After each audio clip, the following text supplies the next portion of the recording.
All right, welcome into the Ryan Ripken Show. I think it's episode 68. I don't think it's episode 69 yet, Zach. I'm sorry. But hey, guys, welcome into the Ryan Ripken Show. We went live last night, but our normal schedule is on Mondays, Thursdays, and Sundays when we feel like it. Hope you're having a great day. A few things we're going to run you through real quickly before we get going with the rest of the program. We're going to talk about the newest Ravens edition, I guess, re-edition, back to the Baltimore Ravens.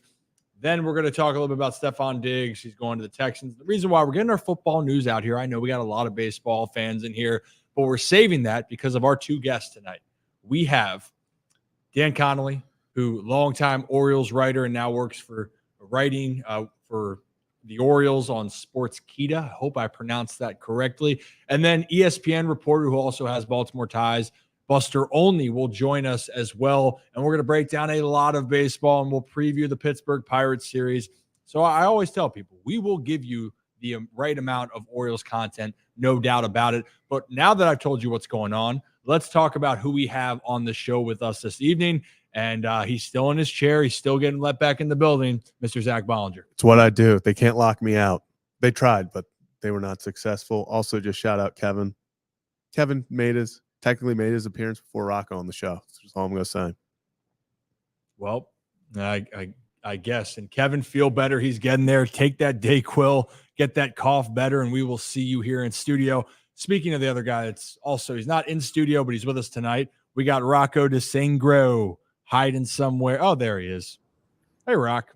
I thought you didn't mention me in the guest tonight. I was very surprised. So thank you. And by the way, I think this is episode 68 was the last time. So I think Zach's in luck.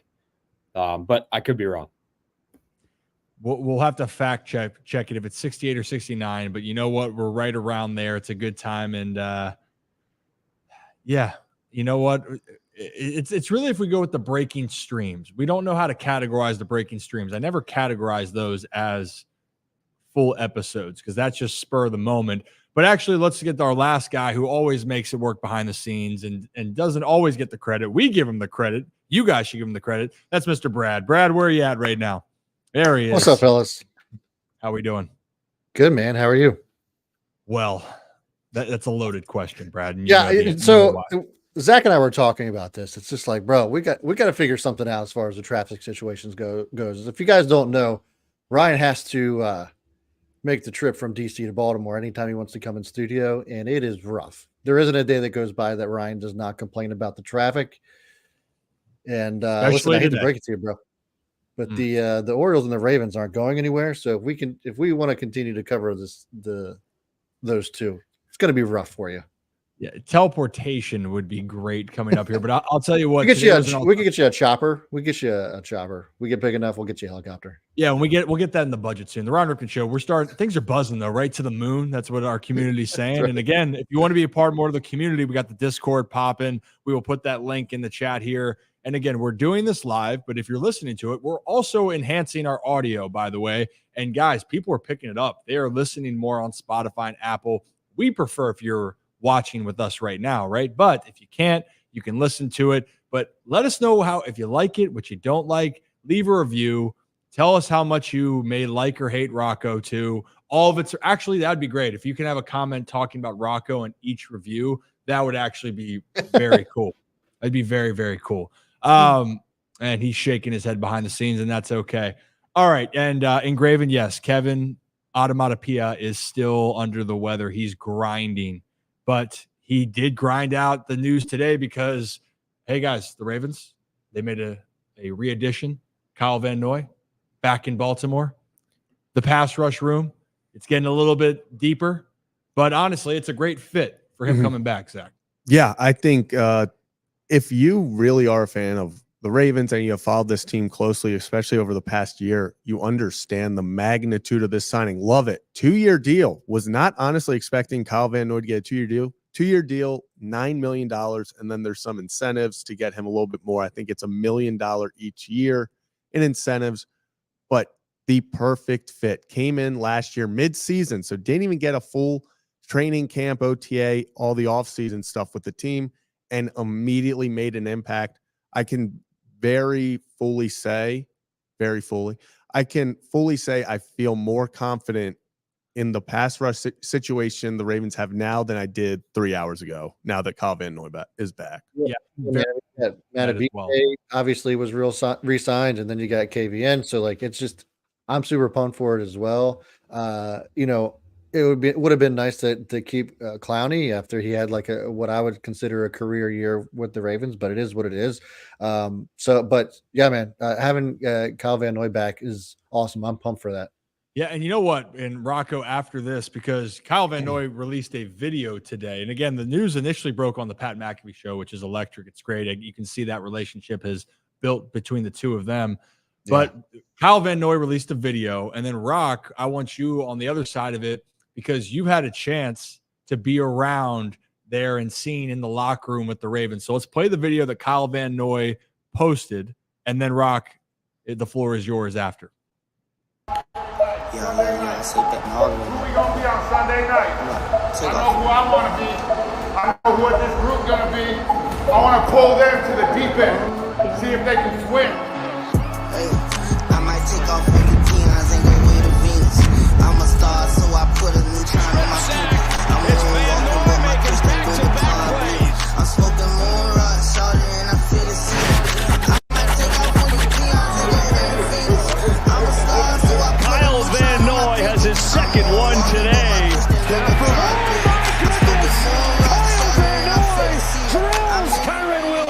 To be around a group of men like this, the way they've worked all season, the way that we've bonded together as friends, doesn't happen everywhere. And just grateful to be around a great group of guys like we have.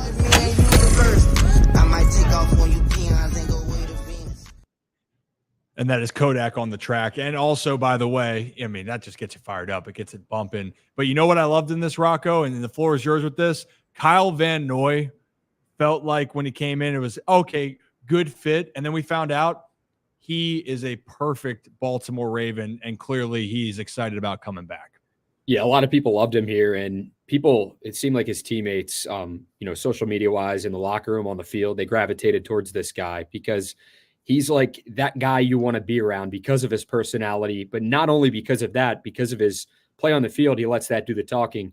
Zach talked about they got him late. He was sitting on his couch 3 weeks into the season, and week 4, the Ravens were like, hey, Kyle, come on. You still got some football left in the tank.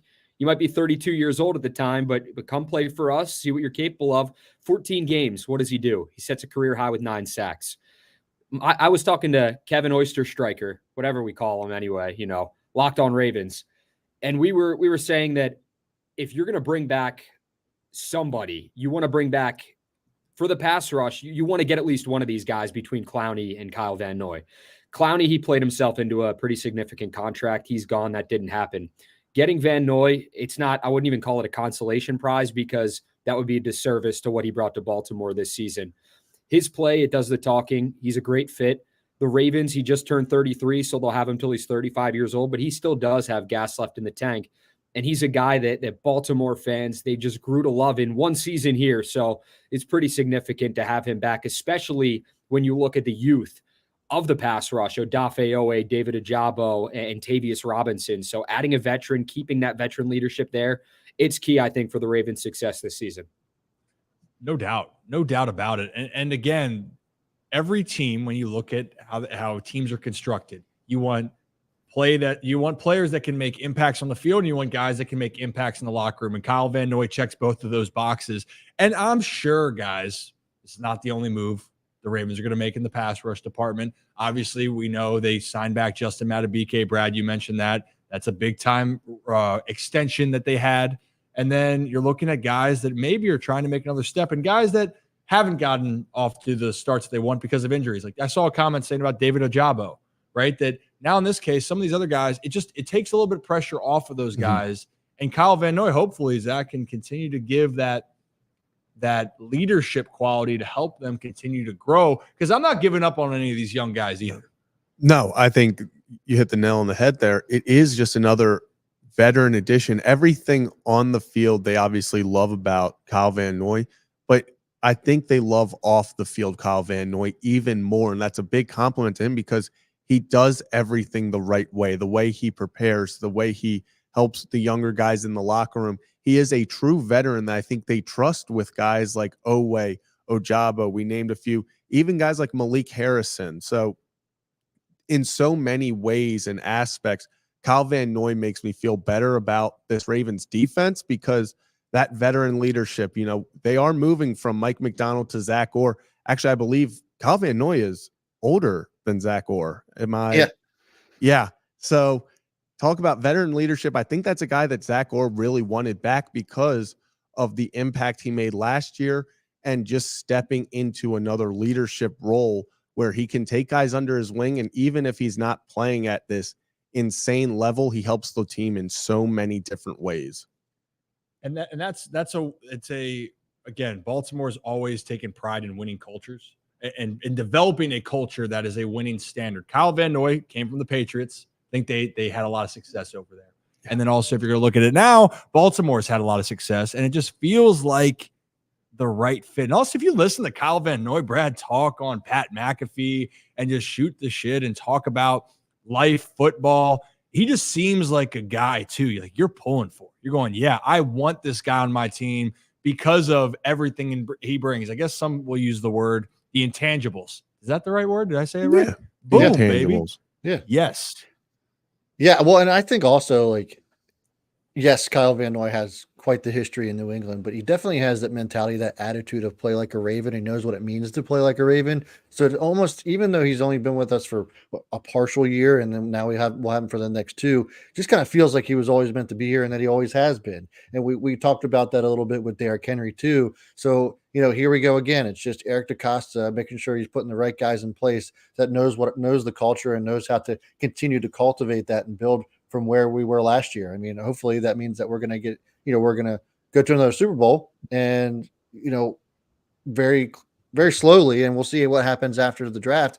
But it just seems like those pieces are coming together. And, Eric DeCosta just does this. He did this last year. Everybody's losing their mind. Why hasn't Eric signed this guy? Why hasn't he signed that guy? And then all of a sudden, boom, out of nowhere, when you least expect it, sign somebody that you're like, okay, this makes total sense. And so I think this is just another rendering of that this year, where you have Kyle Van Noy. I think a lot of people are going to be happy about that. We have Derrick Henry, and then I think the other areas that really need to be addressed is on the corner side of things. So I'm really anxious to see how that shapes up during the draft and even after the draft, and some free agents that might come about.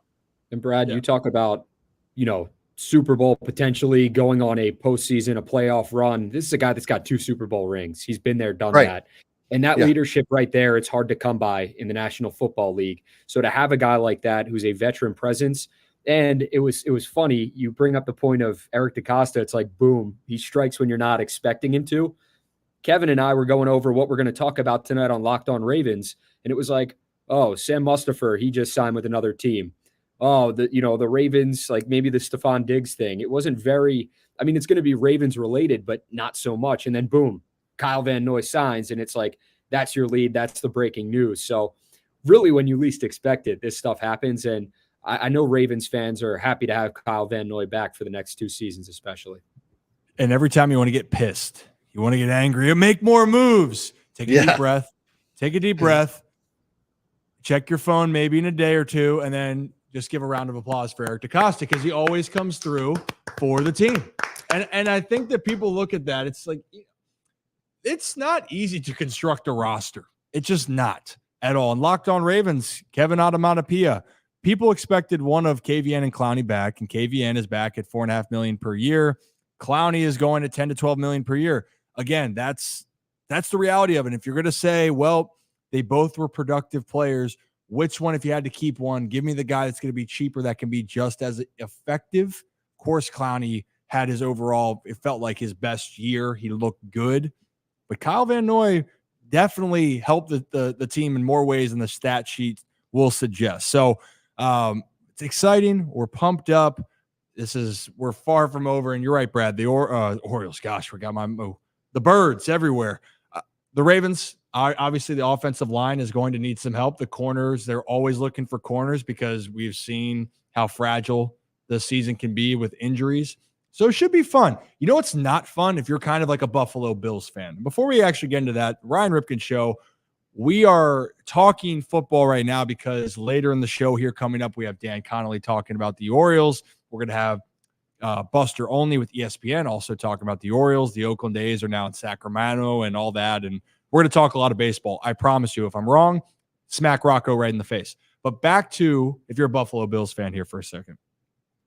Stefon Diggs is cryptic on tweets every single year. I think we say death taxes. Stefon Diggs is going to make fans scratch their heads. This time it was true. He's gone. Houston. Now it's CJ Stroud with Stefon Diggs, Tank Dell, Joe Mixon, Nico Collins, Dalton Schultz. Guys, holy shirts and pants, this Texans lineup on paper looks pretty damn good right now. And if you're a Texans fan, talk about a rebuild. Talk about the best trade in the history of Deshaun Watson being traded. It kind of allowed for all this to happen. Crazy to say now that where do you rank this offense? How about that? Where do you rank this offense with Stefon Diggs coming in? And is there any concern with Diggs coming in, Zach? I mean, it's hard not to put them at the top. I mean, on paper, this is one of the best offenses in the league. We already named Tank Dell, Nico Collins, Stefon Diggs. You have Kincaid, or Schultz. It is one of those things. Plus, you got Joe Mixon this offseason as well. It is stacked at every level. But something that's really interesting about this is what came out a little bit ago. And let me share this with everyone. So, little bit added incentive for this year for Stefon Diggs. He becomes a free agent now. The 3 years after this next year on his contract have been wiped out, which I honestly didn't even know you could really do in the NFL, just wipe out players' contract years. So pretty much they moved around incentives. They gave him his signing bonus from next year, this year. So he's going to make $22.52 million in guaranteed money in this year. But I like the idea kind of that the Texans are going with.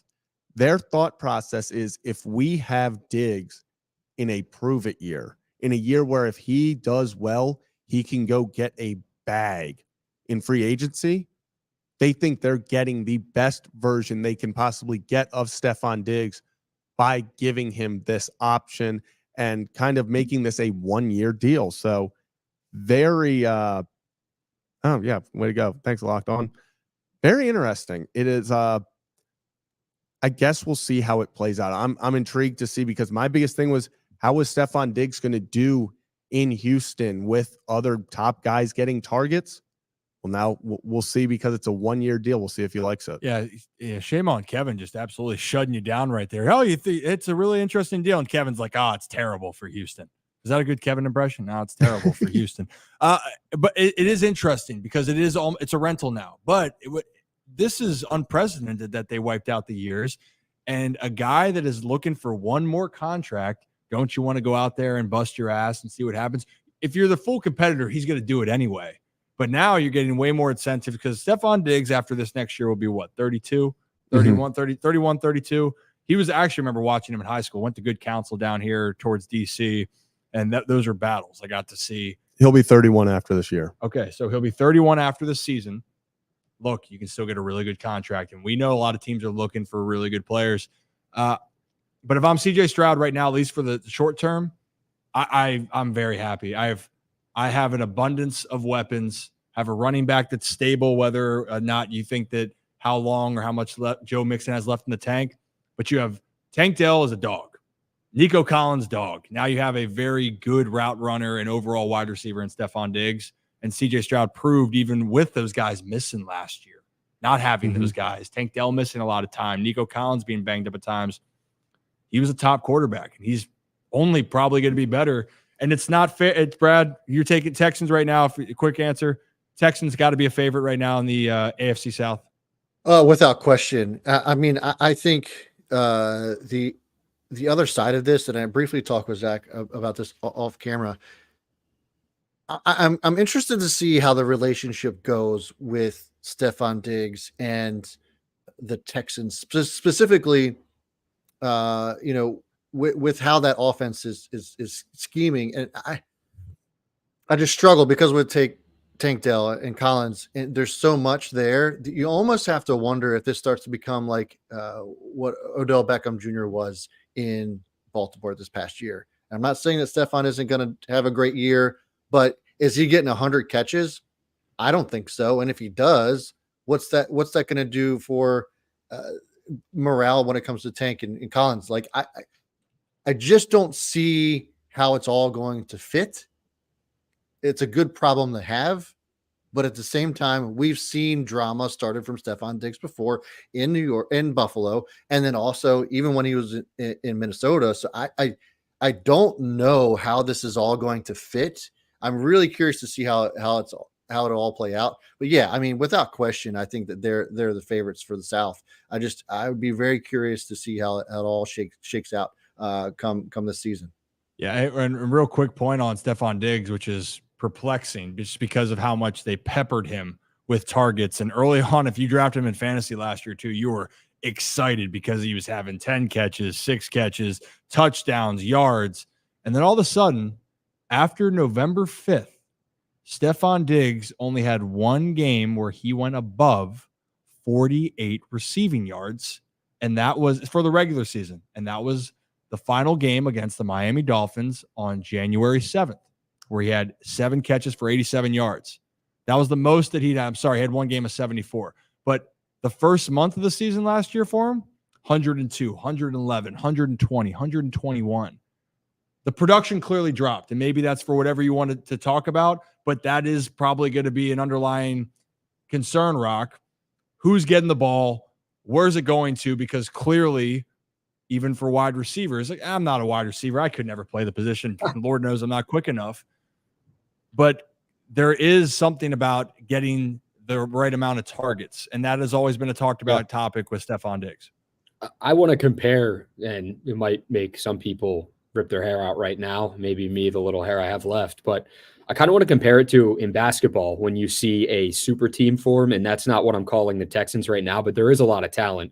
They're loaded at the skill positions with Mixon, with Diggs, with the young receivers they have, and of course with Stroud, who just had a fantastic rookie season. Is this a case of too many talented players on the offense and only one football? That is the question. You saw what the Chiefs did last year with lack of talent they've had in years past. Obviously, Patrick Mahomes is still the guy. Travis Kelce's still the guy. Defensively, they have some dogs as well. But they were not a loaded roster by any means, and they went out and won the Super Bowl. Like, that was probably the worst Super Bowl roster the Chiefs had in the Super Bowls they've won, just from top to bottom, looking at it on paper. Obviously, they went out and got it done, but that's what I'm saying with the Texans is, that kind of talent, the amount of players they have, is it too much talent to have with only one football? Because Stefon Diggs, he's known to get frustrated. He's done it before. He's not, not afraid to go to Twitter or X or whatever we call it and throw something up there and voice his frustration. So we'll see how that all works out. Brad, I agree with you to a point about could he be coming in as a OBJ role, only because he's not coming off of, the ACL injury. He didn't sit out for an entire season and coming back and, trying to prove it and getting that that contract. But we'll see, man. I think they should still be the favorites to win the South. And I think they will absolutely be a contender if things go well for the Super Bowl. I'm not saying they're going to win it, but they should be one of the young, hungry teams to look out for this year for sure. H-Town stand up. Really. It's an exciting time. Follow-up question here with this, fellas, would be for, like, what does this mean for the Bills? I mean, obviously, Josh Allen can make any receiver. He can elevate any receiver, right? He's just that good.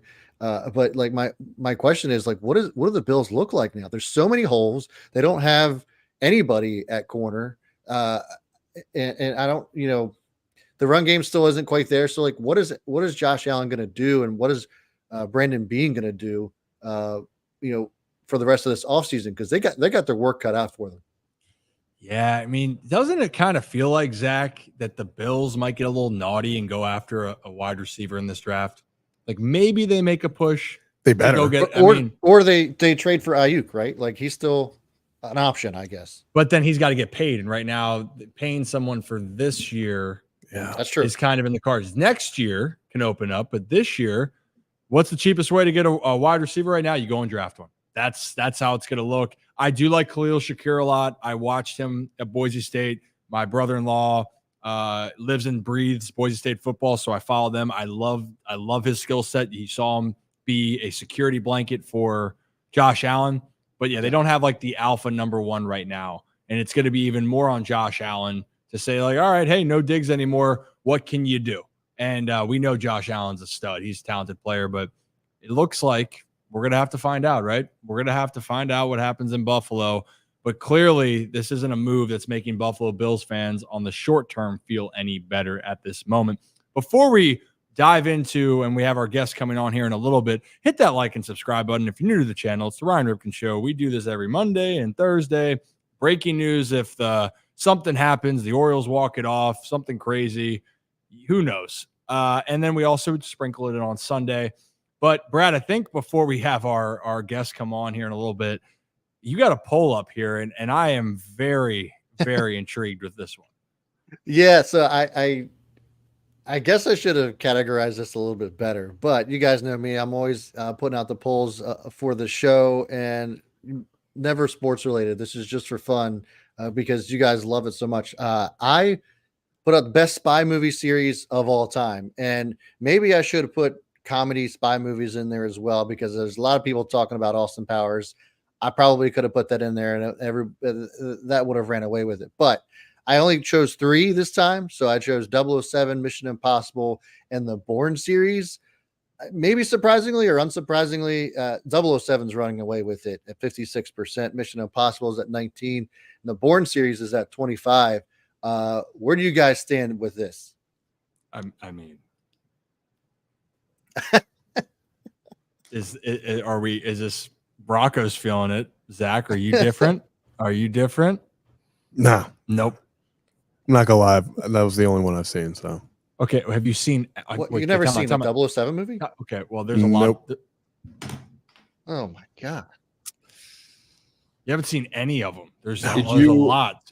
Like, I know you're a child, but did you ever get to live through the James Bond video game era on the N64? Oh, yeah, like I used to play, but I never watched the movies. No. That restores my faith in humanity, some No, I played that was the thing. Like I would play the Via, but never, like none of those. No, okay, you get like half credit, I feel like, for this then. Yeah, I'll take. I mean, I know I'm a super nerd because like I've seen every 007 movie there is. So good. Whenever there's a new one that comes out, it's like a thing that my mom and I do. But like that's crazy that you've never even seen one. Yeah. Not one. There's like 60 of them. Rob, what was your favorite? Not to, Oh god, like my favorite Bond or like favorite movie? No, Bond just like movie. the 007 series. Oh Jesus. There's so many good ones. I mean, are you like an old school like Connery guy, or you Daniel Craig, for sure, or you just like what's like Diamonds Are Forever Connery? Like that's like just like the cars that were in those movies were like incredible. But even the Daniel Craig is like a best representation of 007, I think now. Yeah. He killed it, man. I remember watching Casino Royale for the first time, and I was like, this dude killed that role. Great. It was unbelievable.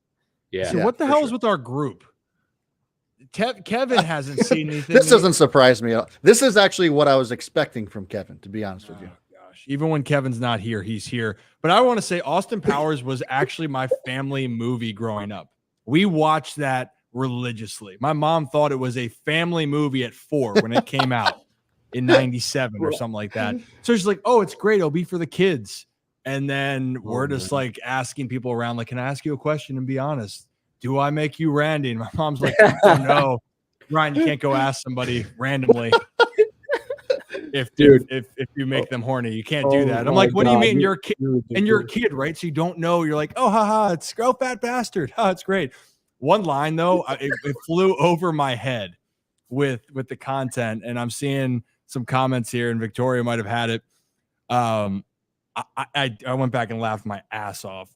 It was when they were at Alada's penthouse in the first one, and she tells Austin Powers, in Japan, men come first and women come second. And his response is, or sometimes not at all. You know, so the little humor as a kid where you're like, ha ha ha, like that's a joke, but I don't. Over your Now I get it at 30. Oh, and I love it. Jesus Christ. Now I'm like questioning the parenting here. Oh man, this Ripken is family. great Rip After Dark content. First of all, but second of all, I bet Kevin would say something dumb as hell, just like my favorite spy series is Spy Kids or something along those lines. You know what's so funny is I was gonna say that. I was gonna say that just to, when I was like, I don't know, Spy Kids or something, but. I love this by Alan. Kevin, you're bananas, bro. Keep up the work, but you're bananas. You know what? I'll just say, I'll say it a different. Okay, my brother's favorite series when he was 5 was Austin Powers. Why is it when we were so young that this was such a hot movie? I guess. Yeah, I think that was I remember watching it but I don't think I've probably seen it in like 10, 15 years. Like I remember it being on like DVD or whatever, like at home. But besides that, like I don't think I truly understood, like you said, Rip, like half the jokes. Yeah, you know what? Also, how young does Jason think I am? Oh, you know what? If Miss Kelly is watching, if Mom is watching, I like just what were you thinking? You know, the other part too is my dad. I went as Austin Powers and my dad went as Fat Bastard when I was like 10. It's for Halloween. And so I just have him yell like get in my belly and it just was great. Tell me you have like pictures. Now we gotta ask Calvin about it too. Yeah. We need like the pictures of like little Rip being Austin Powers. yeah, we definitely need to see that. Dude, sure. 1 and 2, by the way, are my favorite. Goldmember's good. It's got some great moments, but 1 and 2 by far are still iconic. And I can't wait to actually, I might go watch it when I get back home tonight while I'm editing. Nothing says let's wind down and have a good laugh and throwing on Austin Powers, the spy who shagged me. So that's probably like that's a good question too. Like what movie that, like, you know, if you're flipping through the TV, like what movie are you flipping through? Then you see it and you got to watch it the rest of the way through. Like it sounds like Austin Powers has got to be it for you. I think it's like, I think Waterboy is definitely that movie for me. Waterboy, without a doubt. Yeah, it's like let's see it. For me, it's tough. It's like it's always a baseball movie for me. Like if it's The Sandlot, I just got to see it all the way through. Or For Love of the Game, one of those. Like I got to keep watching it. Oh yeah. For Love of the Game syndicates like all the time. For the Love of the Game, but yeah, that's a heartfelt movie, you know. Yeah, I know, but I love it. It's not comedy. Yeah, it's not like Goldmember where it's like, can I paint as Yoo-hoo Gold? It's kind of my thing, you know. So anyway, but it's got everything. It's got John C. Reilly's in that movie. It's got comedy. It's got romance. It's baseball. Like it's got everything. So this is why, like, I need to get off the Austin Powers because I can go down a rabbit hole with Austin Powers. So if you guys you quote it all the time. This is all clippable material, Brad, for his highlight tape. So you just got to add on now. Damn right. Well, hey, if you're new to the channel, hit that like and subscribe button. Ryan Ripken Show. We do this Mondays, Thursdays, sprinkling it on Sundays. And if we feel like it's big and it's news, we want to talk about it. Last night we did a live stream because the Orioles walked off the Royals. And maybe that's a good segue because we have our first guest of the night coming in here. He's a longtime Orioles writer. And I hope I'm not butchering this name because he does work now for Sports Kita. He even put the pronunciation out for me. And that is the one and only Dan Connelly. Can we bring Dan on? Dan, hey guys, how are you? Oh, we're doing. Sorry, you caught us at a time here. Brad does some polls, and we were talking about spy movies, and somehow Austin Powers got brought into the equation. So here we are. But we want to talk about baseball, Dan. I mean, first week's in the books, pretty electric first week, and obviously a big change. And I know you've been covering this team for a while. Just like your first feel of kind of everything opening weekend, maybe how personally felt for you as the Orioles. Is it safe to say, Dan, is this becoming the new golden age of Baltimore baseball, something that hasn't happened since the 70s, 60s, 70s, 80s? I mean, right now I'd compare it to the early 2010s, you know, with those teams that kind of came up and they kind of came up together and there was a whole lot of excitement after 2012. You know, to get to that golden age of 70s, 80s, they're going to have to be real good for a while. But you look at it now, and I mean, the two things I took away, and I know there were a couple games that they did not hit, but when this lineup hits, oh my goodness. I mean, it can go 1 to 9. Every one of those guys can hit. Every one of those guys can, contribute. Any one of those guys can take walks, which is something we haven't seen in years. So that was my number one thing. My number two thing is I've said for a couple of years, this team's going to be really good offensively, but it's got to pitch. And it's got to, obviously you have to be healthy and pitch. But they didn't have that top of the rotation guy. They did not have that number one. And I think that's really important for a team that expects to go further in the playoffs. And I think we've seen in the last, in this week that they have a number one. That Corbin Burnes is legitimate ace. He's a guy that I think, can be that number one in the playoffs all the way through. He can be that guy that every time he steps on the mound, you think, well, the Orioles have a chance to win today. And I'm not sure they've had that consistently since Mike Messina, in the 90s and 2000.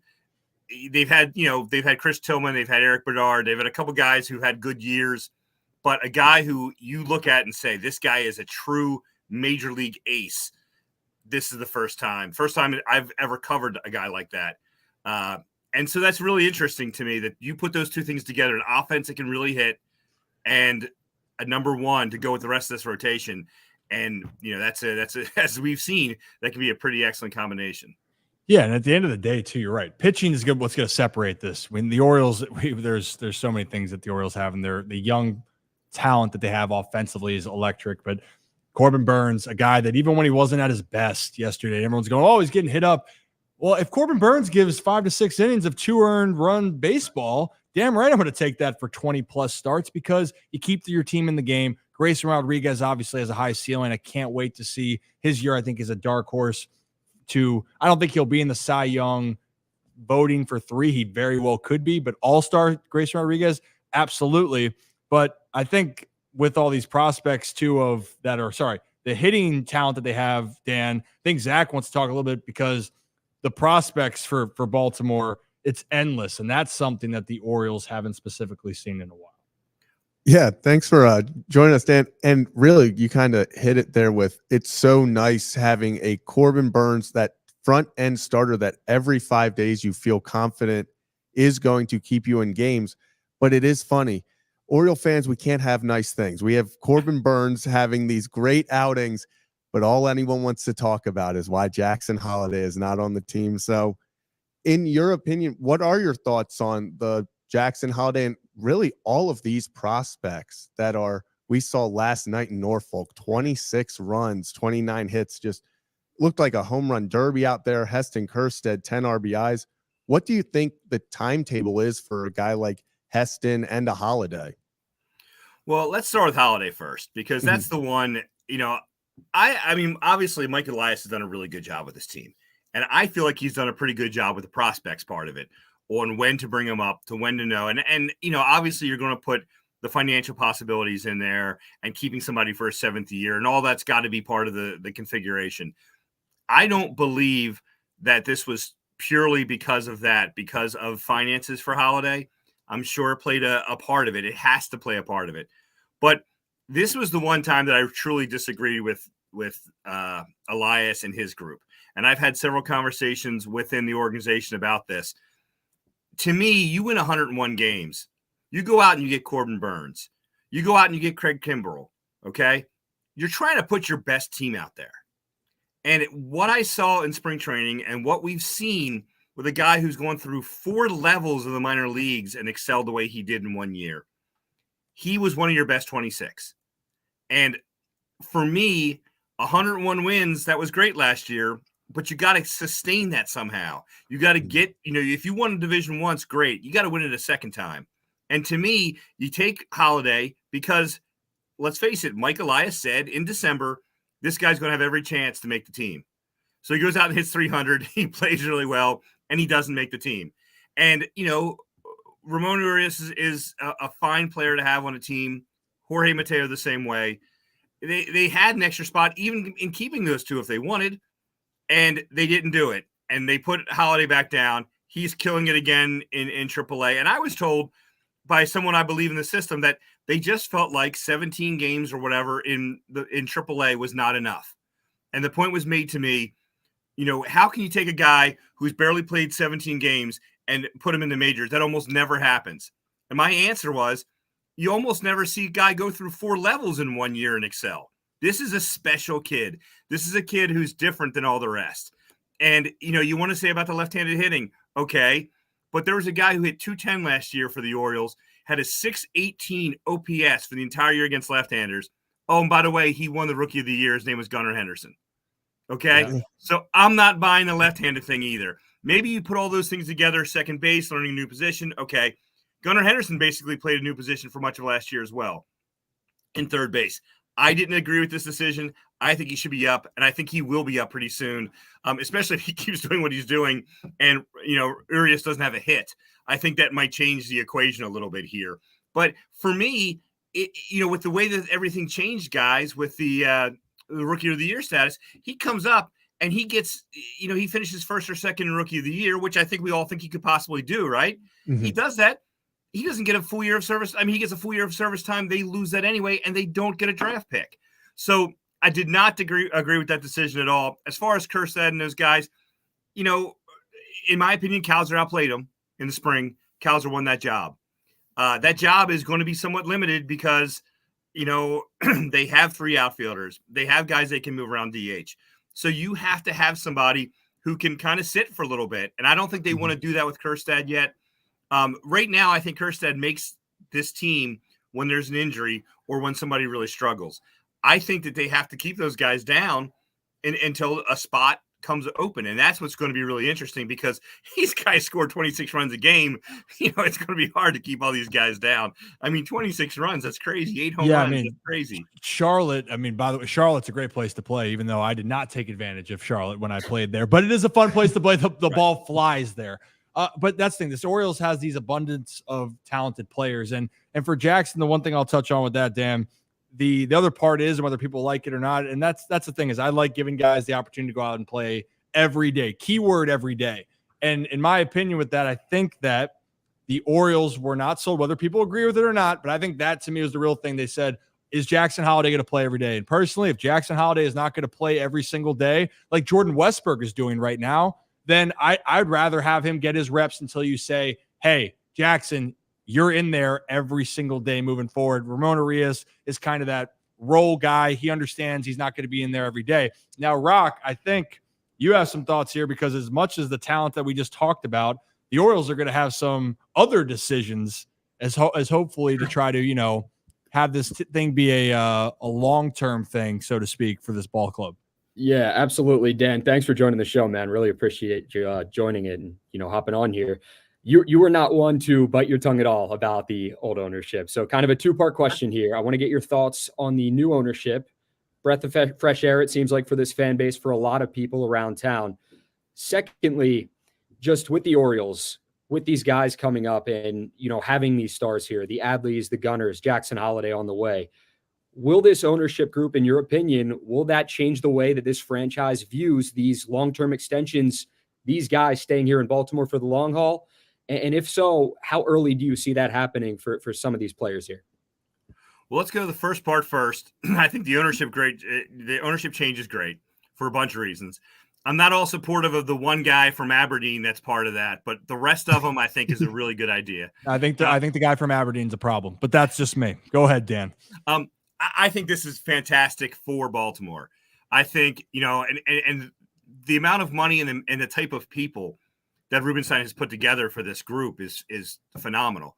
What he will do, we don't know.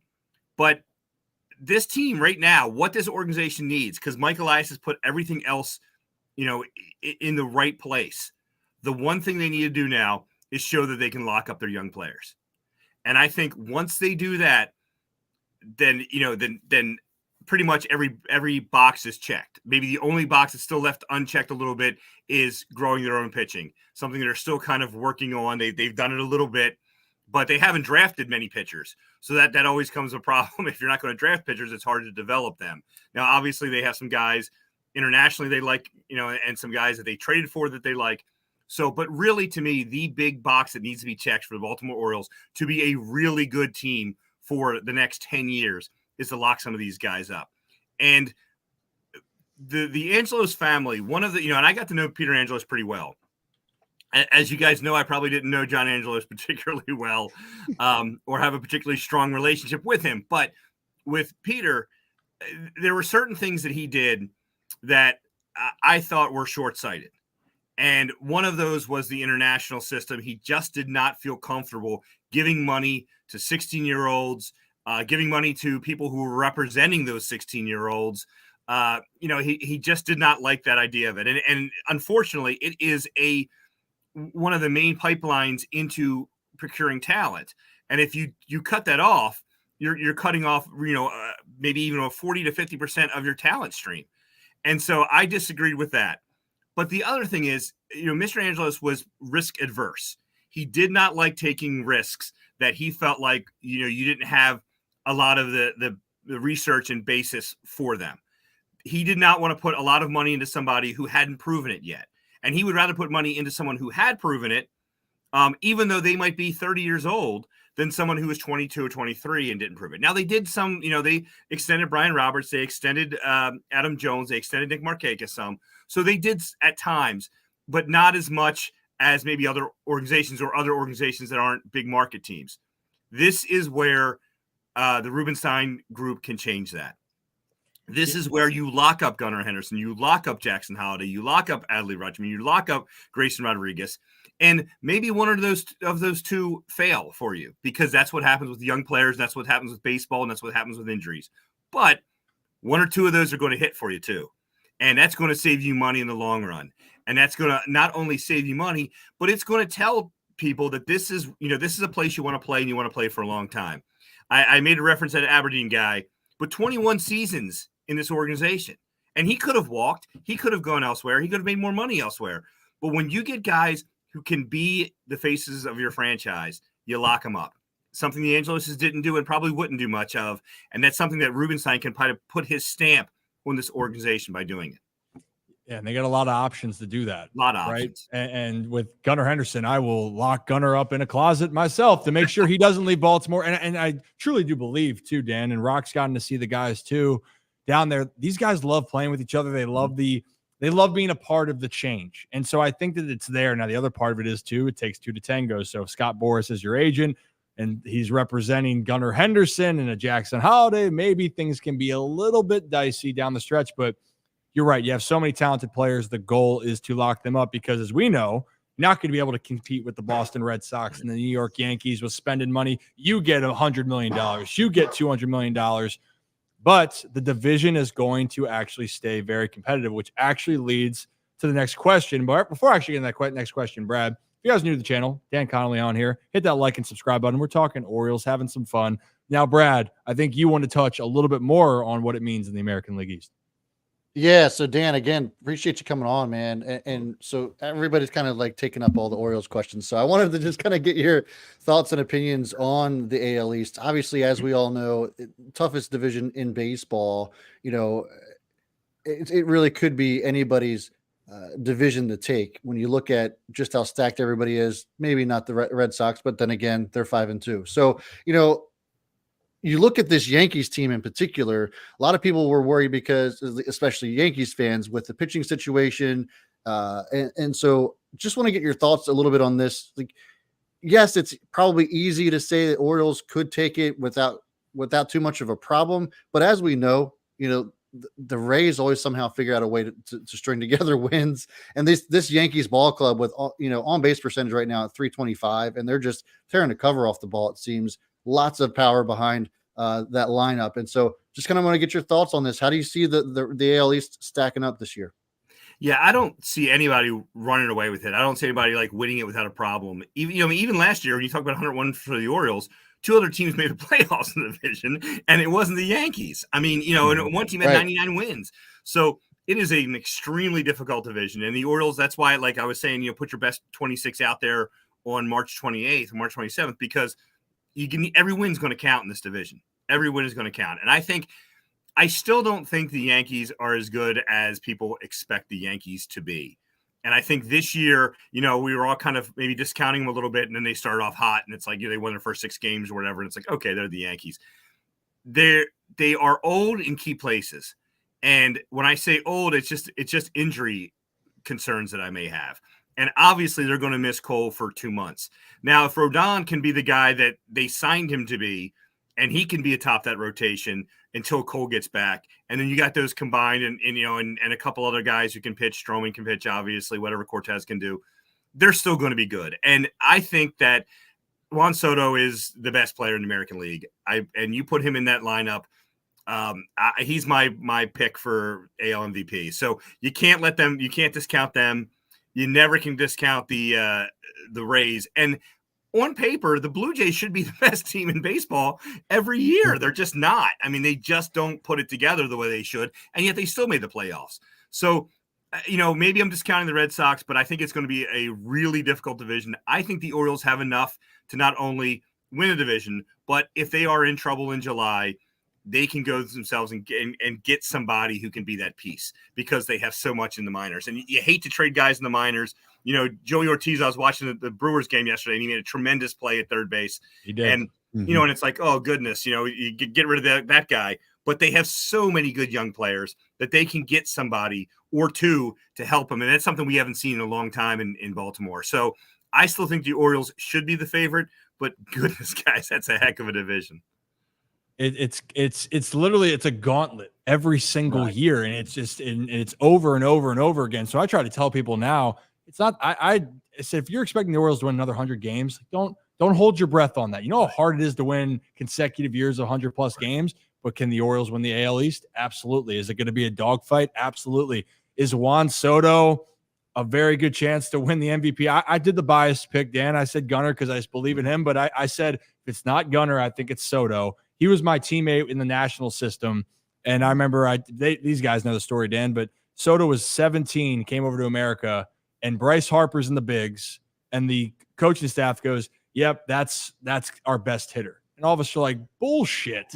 Like, no way. 2 years later, he's leading the Nationals along with their strong pitching staff to a World Series title. So it should be a lot of fun. Dan, before we let you go here, is there anything that or people can find you more? We know you're on X. We know you're staying busy. And also, I'd like to catch up with you when you come down to Camden Yards because it should be a really fun year. Absolutely. I got a couple good Cal stories over the year or two that I covered. Oh boy. We always got that. But I'm doing a thing with Sportskeeda now. I was with the Athletic. I was with the Baltimore Sun. I'm doing this thing with Sportskeeda where I'm just doing Q&As with players or main people with names in the game, if you will. And so I actually just filed the Ron Washington one. I had Mike Trout a couple of days ago, got Bobby Witt when he was in town, did one with Jackson Holiday, did one with Adley. So that's been one of the things that's been keeping me busy. And it's been fun because I get to sit down and spend 10 or 15 minutes with the guys instead of just asking them in a group of questions. So that's been a lot of fun. And Ron Washington's one is great because he's a hell of a story right now. Yeah, he it's incredible. I love that he's getting another opportunity out there. I'm a little bit concerned about the Angels in general. I think it's every single year. It's like, oh, Mike Trout's going to hit 35 home runs and the Angels lose, 7-3. Does it concern you that you have a team meeting after 2 games? That's not moving the needle for the fan base. I'll tell you that, Dan. And then they won 4 in a row, though. So give Wash credit, Oh no, Wash he's a baseball guy, and I think that people do forget they are 1 out away, 1 pitch away, multiple times from being World Series champions for the Texas Rangers, which is really hard. And I felt bad for him, and felt bad for Nelson Cruz. Terrible route on that one. But David Freese has his moment in that, but. Dan, I appreciate you. I promise I will bother you in the future. So absolutely. I appreciate you for coming on, and you have a great rest of your night. Yep, you guys too. Thanks so much for having me. Thanks, Dan. Dan Connelly, everyone. Well, it's harder when we don't have everyone here to have the full clap so I can go around. It's hard. I do want to say, I do think the Angels is the quickest. That has to be historically the quickest team meeting ever called, right? 2 games? You would think. Well, I'm sure we could even ask our next guest about meetings that possibly could happen. He's covered baseball for a while. Baseball never ceases to amaze you. If you follow it long enough and you see what happens, you think you have it all figured out, and then something crazy happens, right? So just keep that in mind. But before we bring on our next guest, then, if you're new to the channel, Ryan Ripken Show, hit that like and subscribe button. We do this every Monday, Thursday, Sunday. Whenever there's breaking news, we will bring it on. But actually, it's a great time to have our next guest on because there is a lot of news going on with the baseball world. He has his Baltimore roots here, and he's been covering, you probably definitely recognize the name out there reporting for ESPN. Let's bring on Mr. Buster Olney. Buster, how are we doing? I'm doing great. What's going on, guys? Yeah, the quickest team meeting that I can remember. Oh, here we go. When I covered the 98 Yankees, that team, a lot of expectations. They had just traded for Chuck Knobloch. They got off to a bad start. They lost a couple of games, and then they had a team meeting in Seattle because Andy Pettitte didn't retaliate when some of the left-handed hitters were thrown at in their minds by the Mariners. And so Tino Martinez and others were upset about it, and I think they went on and won like 124 more games after that. Yeah, not too bad. I think it turned out well for them. Gosh, 98 Yankees. Was 98 the year of the big brawl with the Orioles and Yankees too? That was. Gosh. I think it was on May. Boomer pitched, David Wells pitched his perfect game on the 17th, and then they played the first game of the series against the Orioles on the 19th. Nastiest fight I ever saw in person. Yeah, I remember I even talked to my dad about that, and I felt so bad. Apparently, Tino Martinez has been drilled by Armando Benitez, the closer, multiple times. And if I'm not mistaken, the batter before, it might have been Bernie, someone hit a go-ahead home run or something like that, and guess who's up next? Tino, 98, 99, right in the back, and then all hell breaks loose. So, Ryan, I was covering the Orioles for the Sun the first time it happened. So, Tino was playing with the Mariners, and I think it might have been Edgar Martinez who hit a home run, and then Armando drilled Tino right in the back. That's what it was. Yep. Fast forward 3 years, they're in Yankee Stadium. Bernie hits the home run, and here comes Tino right in between the numbers at that time. And on the field, as that fight's breaking out, and it spilled over the Orioles dugout, the greatest brawler known to baseball, Alan Mills, just beat up Darryl Strawberry in the dugout. But you could tell, like BJ Surhoff, your dad, and the others, they were apologizing to the Yankees because they knew. And Tino, the whole time he's being grabbed, he's going, twice you did that. Yeah. And you know what? That was the thing too. And like, you laugh at it now. It's like, but man, poor Tino. And I actually got to know his son a little bit down in North Carolina. He was down in Chapel Hill, and I visited quite a bit down there. But it's funny how it all works out. And Armando Benitez is not a guy you want to mess with. Alan Mills is also not another guy you want to mess with. I think Rock actually has a question real quickly, Buster, before we get into some more baseball topics about along the lines of some stories. Yeah, Buster, you talked about your time with the Sun, and I remember I've been covering the Orioles now for 2 years with Fox 45 here in Baltimore. And I think one of the first times I'm up in the press box, a foul ball comes back, and somebody told me along the lines of something happened with your laptop with a foul ball. And I don't know the depth of the story, but they were like, it was during Cal's streak. And obviously we have Ryan here, but can you elaborate on that story a little bit for fans at home listening? What happened in that instance? Because foul balls come back there like crazy, man. And it is hard to get out of the way. So rest in peace to your laptop first and foremost. And yeah, would love to hear the story on that. Yeah. So, and this is how legends sort of get formed. It wasn't my laptop. It was Ken Rosenthal's laptop. He wrote a column basically saying it was time for Cal to end the streak. That column came out that day. And that night in his first plate appearance, Cal hit a foul ball back, destroyed Kenny's computer. That's when we knew that he had a direct line to the baseball gods. Okay. There have been situations where we knew that, there have been conversations with the baseball god and Cal to get him back on the field, that sort of thing. But that was the ultimate, like the moment when everyone was like, wow, it was like out of the natural. Were you sitting next to him when that happened? No, that was before you know what? It might've been the year after I left the Sun. I went to the New York Times and I heard that story. My thing, and this is where it got confused, is Jorge Posada hit a foul ball back and it destroyed these binoculars that I had. And it's, what a good guy Posada was. When I told him about it with a laugh, he asked to replace him. Like, you don't need to do that. Foul balls come back there at Camden Yards like it's so hard to get out of the way when they come back whizzing past you, and they've come up so many times when we're sitting up there in the press box, and I'm like, fearing for my life. I'm like, if my laptop goes fine, but just don't hit me between the eyes, that'd be terrible. Well, also watch the game, Rock. Well, You can do that too. I'm trying, but sometimes you're working on things. My bad. Fair enough. You know what, though, is crazy in the minor leagues? The fact that they extended in the big leagues, but in the minors, they didn't extend the netting. Also, by the way, for fans, and looking at it now, I'm going, how the hell did we go so long with not having more netting for the fans, for the amount of people that don't pay attention? I hit a ball in low A, and I was a 2-strike count versus this lefty throwing 95 for the Phillies. It was the Blue Claws. I fouled a ball off, Buster, and it squares a kid in the head. It goes right over the dugout, and then they're calling him over, and I'm sitting there, and I am sick. And I'm thinking, this could have been prevented, and now I have to face this guy that almost drilled me 2 pitches before. I ended up getting out, and all I could think about was that little kid in the stands. Luckily, I checked in, everything was good, but I was like, holy shirts and pants. But it's crazy how differently it is now in this day and age of baseball. Gosh, yeah. Wow. In my first year, my first 2 years of covering pro ball was actually covering the Nashville Sounds when I got out of college. And there was a foul ball. There was a guy on that team named Whitey Richardson who played briefly in the big leagues with the Pirates and the Reds. Great guy. And I think it was Darrell Hamilton. You guys remember, an outfielder? He just ripped a foul ball in the dugout. An ambulance had to come onto the field to take Whitey out of there.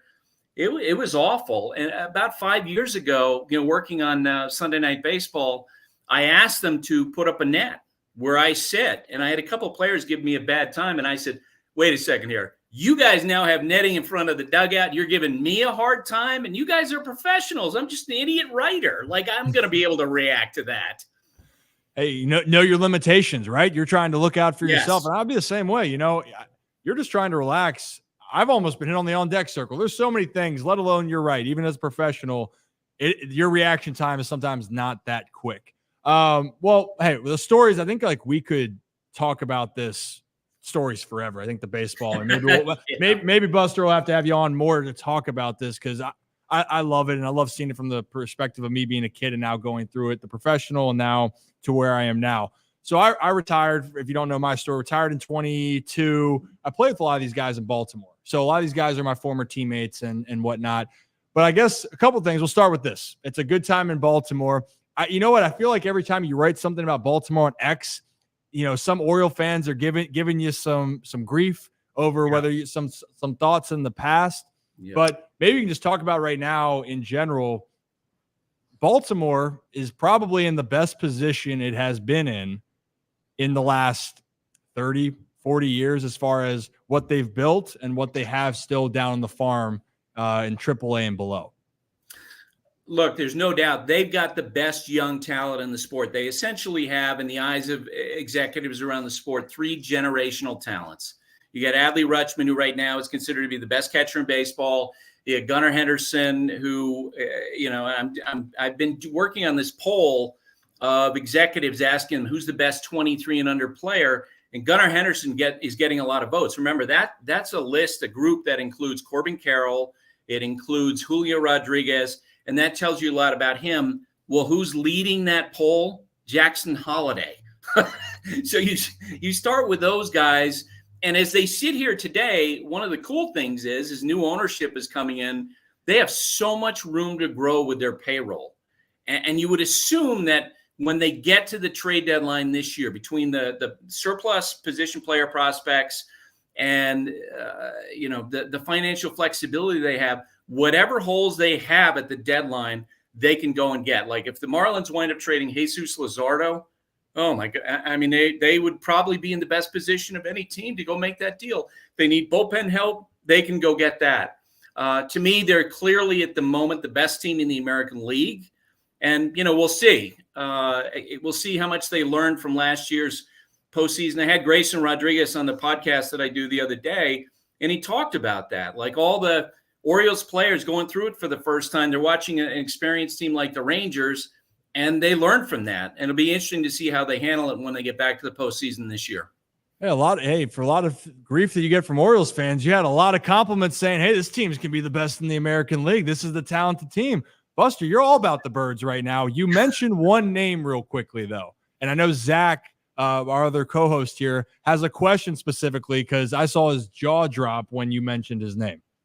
Yeah, Buster, first off, thanks for joining us. But, man, Jackson Holliday, we talk a lot about guys that are on the Orioles right now and making that impact. A lot of controversy over whether or not Jackson Holliday should have made the team out of camp.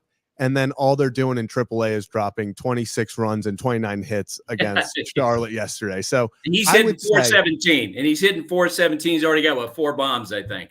Yeah, he's just hitting the cover off the ball. What, in your eyes, was that the right move? And when do you think we will see a Jackson Holliday making his debut? No, I don't think it was. And call me cynical, but I just have seen in my time covering baseball so many examples of service time manipulation of young players. You know, I'll always think back to the 2015, 16, 17 Cubs. When that group was coming together, we looked at them as being potentially a dynasty. And I'll always believe, and, you know, there's no way to really know this, I'll always believe that part of the reason why that team wasn't a dynasty was because the Cubs front office ownership treated it like a business. And they started that with Chris Bryant's service time manipulation, where they kept him in the minor leagues one day beyond the time when they could back up his service time so that they could have an extra year of free agency. And I think it becomes cancerous within a clubhouse. And without getting into other examples that I saw about the Cubs, I think that has an effect on players over time. I mean, you know, you saw the comments from Matt Holliday, his dad, where he talked about, well, this is a business. To me, it makes no sense why any organization would want to, you know, how is it that major league teams in a sport have incentive to hold down their best young players? And as I told you, I mean, I'm an idiot. I don't really know who's best and who isn't. But when you talk to front office people, they look at Jackson Holliday as a superstar player on the rise. Put him in the big leagues. Yes, they have a surplus, but this is potentially an impact player. Get him ready for what's going to come later in the year. Put him in the big leagues. And he's earned it, by the way. He had a great spring training. Yeah, I think that's kind of the part that rubbed people the wrong way was Mike Elias came out before spring training and said, yeah, there's a really good chance that Jackson makes the team if he plays well. And by a lot of accounts, and, you know, by the eye test, he played very well. So I think it was shocking to a lot of people when he ended up getting sent back down. That's right. And, you know, and the lip service to, well, he needs more plate appearances against left-handed pitching. What are we talking about?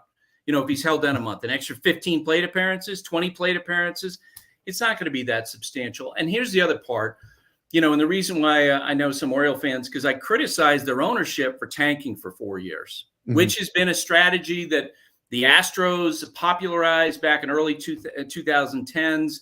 The Cubs did it. A bunch of teams have done it. This is not unique to Baltimore. Oakland's doing it right now.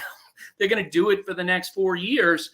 But throughout that time, there's no acknowledgement that that was going on. And that's why when, you know, the words come out along the lines of, well, just believe us, you know, just believe what we say, not what we're doing.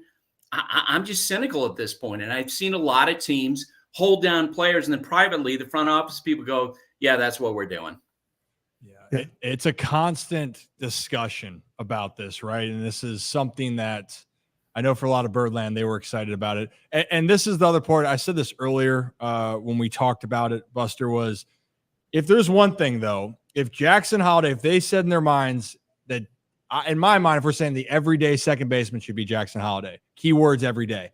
If Jackson Holliday is not going to play every day for you, right, then it's not worth his time. If when he comes up, Jackson Holliday needs to be penciled into the lineup every single day. And actually, they're doing a lot for guys like Gunnar Henderson and Jordan Westberg, which they should. These are guys that they love. So I think that's the only part of it. But you're right. It's his time's coming. He's a superstar. I think everyone sees it. His maturity level too, Buster, I haven't had even a chance to talk to him. Rocco did. I tried to let him be down there because I'm like, man, you got everyone in your face constantly. But he acts like he's been there. And quite frankly, he has a family that can back it up. Got two questions for you, if you don't mind. One is not going to be Orioles related, and that will be the final one, which just happened today with the Oakland A's or the Athletics or whatever they're going to be called moving forward. But why don't we finish with one more Orioles conversation? Rocco, I think this is the other part that goes with it is extensions. What are you going to do next for Baltimore going forward? Absolutely. And Buster, obviously, you're very familiar with Scott Boras, who he represents along those lines. And he represents a few of these Orioles, not all of the guys that potentially could get these long-term extensions. But I just want to ask you, do you think that these conversations are happening right now? Do you think this is going to be something where O's fans, they have to continue to rip their hair out and wait for extensions to happen for these guys, something that could happen sooner rather than later? What are your thoughts on that? When could we see these guys, the Gunnar Hendersons, the E. Jackson Holidays, the Adley Rutschmans of the world, even Corbin Burns potentially get extended here in Baltimore? Yeah, I'm sure. My guess is Corbin Burns is going to hit the open market. He's so close to free agency. But who knows? I mean, the Orioles, as I mentioned, they're in a position with so much payroll flexibility that they could take it a lot of different ways. You're right about Scott Boras, and it's important to mention that because with almost no exceptions, his clients will go to free agency. You know, there are players. Jared Weaver wanted to play with the Angels. He forced his deal through. Andrew Jones with the Braves forced his deal through. But for the most part, the Boras clients will go into free agency. Adley's an interesting guy to me, and we saw last winter, I never thought we'd see a situation where the Kansas City Royals would pay a face of the franchise like Bobby Witt as much money as they did. And guess what? Now he's locked up for a decade going forward. That to me would be the model for what the Orioles have to do, but they also have to be prepared because Adley is now having enough service time accrued where they're going to have to be prepared to pay him a lot of money. You guys see the Atlanta Braves sign a lot of their young players to these long-term contracts. Most of the time it happens just as the players starts progressing through the big leagues. Once you get any kind of service time, the leverage begins to switch over to the player. And so we'll see if they're actually willing to do that. My instinct is they're going to do it with somebody like that because you have so much payroll flexibility, new ownership, which is going to want to distinguish itself from John Angelos and what he was doing. So I think they'll do something. Yeah, it feels like the writing's on the wall there. And you bring up the interesting point with Adley, and we've discussed this in the past. Adley has been, you can pinpoint the moment for the Orioles when things started to change. It was Adley's debut. You can talk about it. You can see it. The Orioles record, everything has changed despite the rest of the talent that has obviously helped this team win. But Adley is not the same age as Gunnar Henderson or Grayson Rodriguez or Jackson Holiday. Adley's going to get one real big shot to cash in. And so I think that he rightfully so needs to get paid a lot of money. And then the other question is going to be, well, how long do they think Adley's going to play catcher for? Is it going to be the next 3 to 5 years, or are you going to look for him to get more work at first base? Like Salvador Perez was just in town for the Royals. He started to transition to play more first because you is bad in the lineup.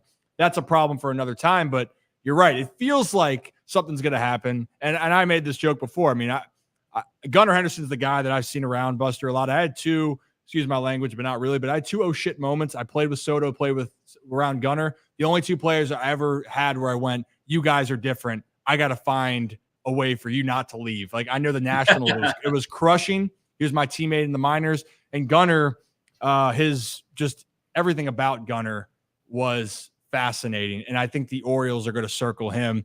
And so, but last question before I let you go, and if you're new to the show, hit real quick, I was going to say, what do you got? When you look at Adley Rutschman, to me, the model for them to potentially follow is the Buster Posey contract. Because if you guys remember, I mean, he came back from when he got his ankle crushed, and I think he wound up signing after he played in 2012, like an 8-year, $160 million deal. We just saw Will Smith get 10 years, $140 million from the Dodgers, and those contracts are reflective of what you're talking about, Ryan, where you do have to, when you're talking about investing in a catcher, protect yourself to some degree because of how the player can get beaten up. And Salvador Perez is actually one of the rare instances where he signed a contract that was so team friendly that it felt like it was predatory. And Dayton Moore, who was then the general manager of the Royals, he and ownership decided to tear up that contract and give him something that paid him better because they were taking advantage of him so much. It's not often you see catchers get long-term deals. I guess Joe Mauer, right? Ron Shapiro negotiated, your dad's agent, like 10 years and 172 million, I think. Those are sort of the standards for catchers.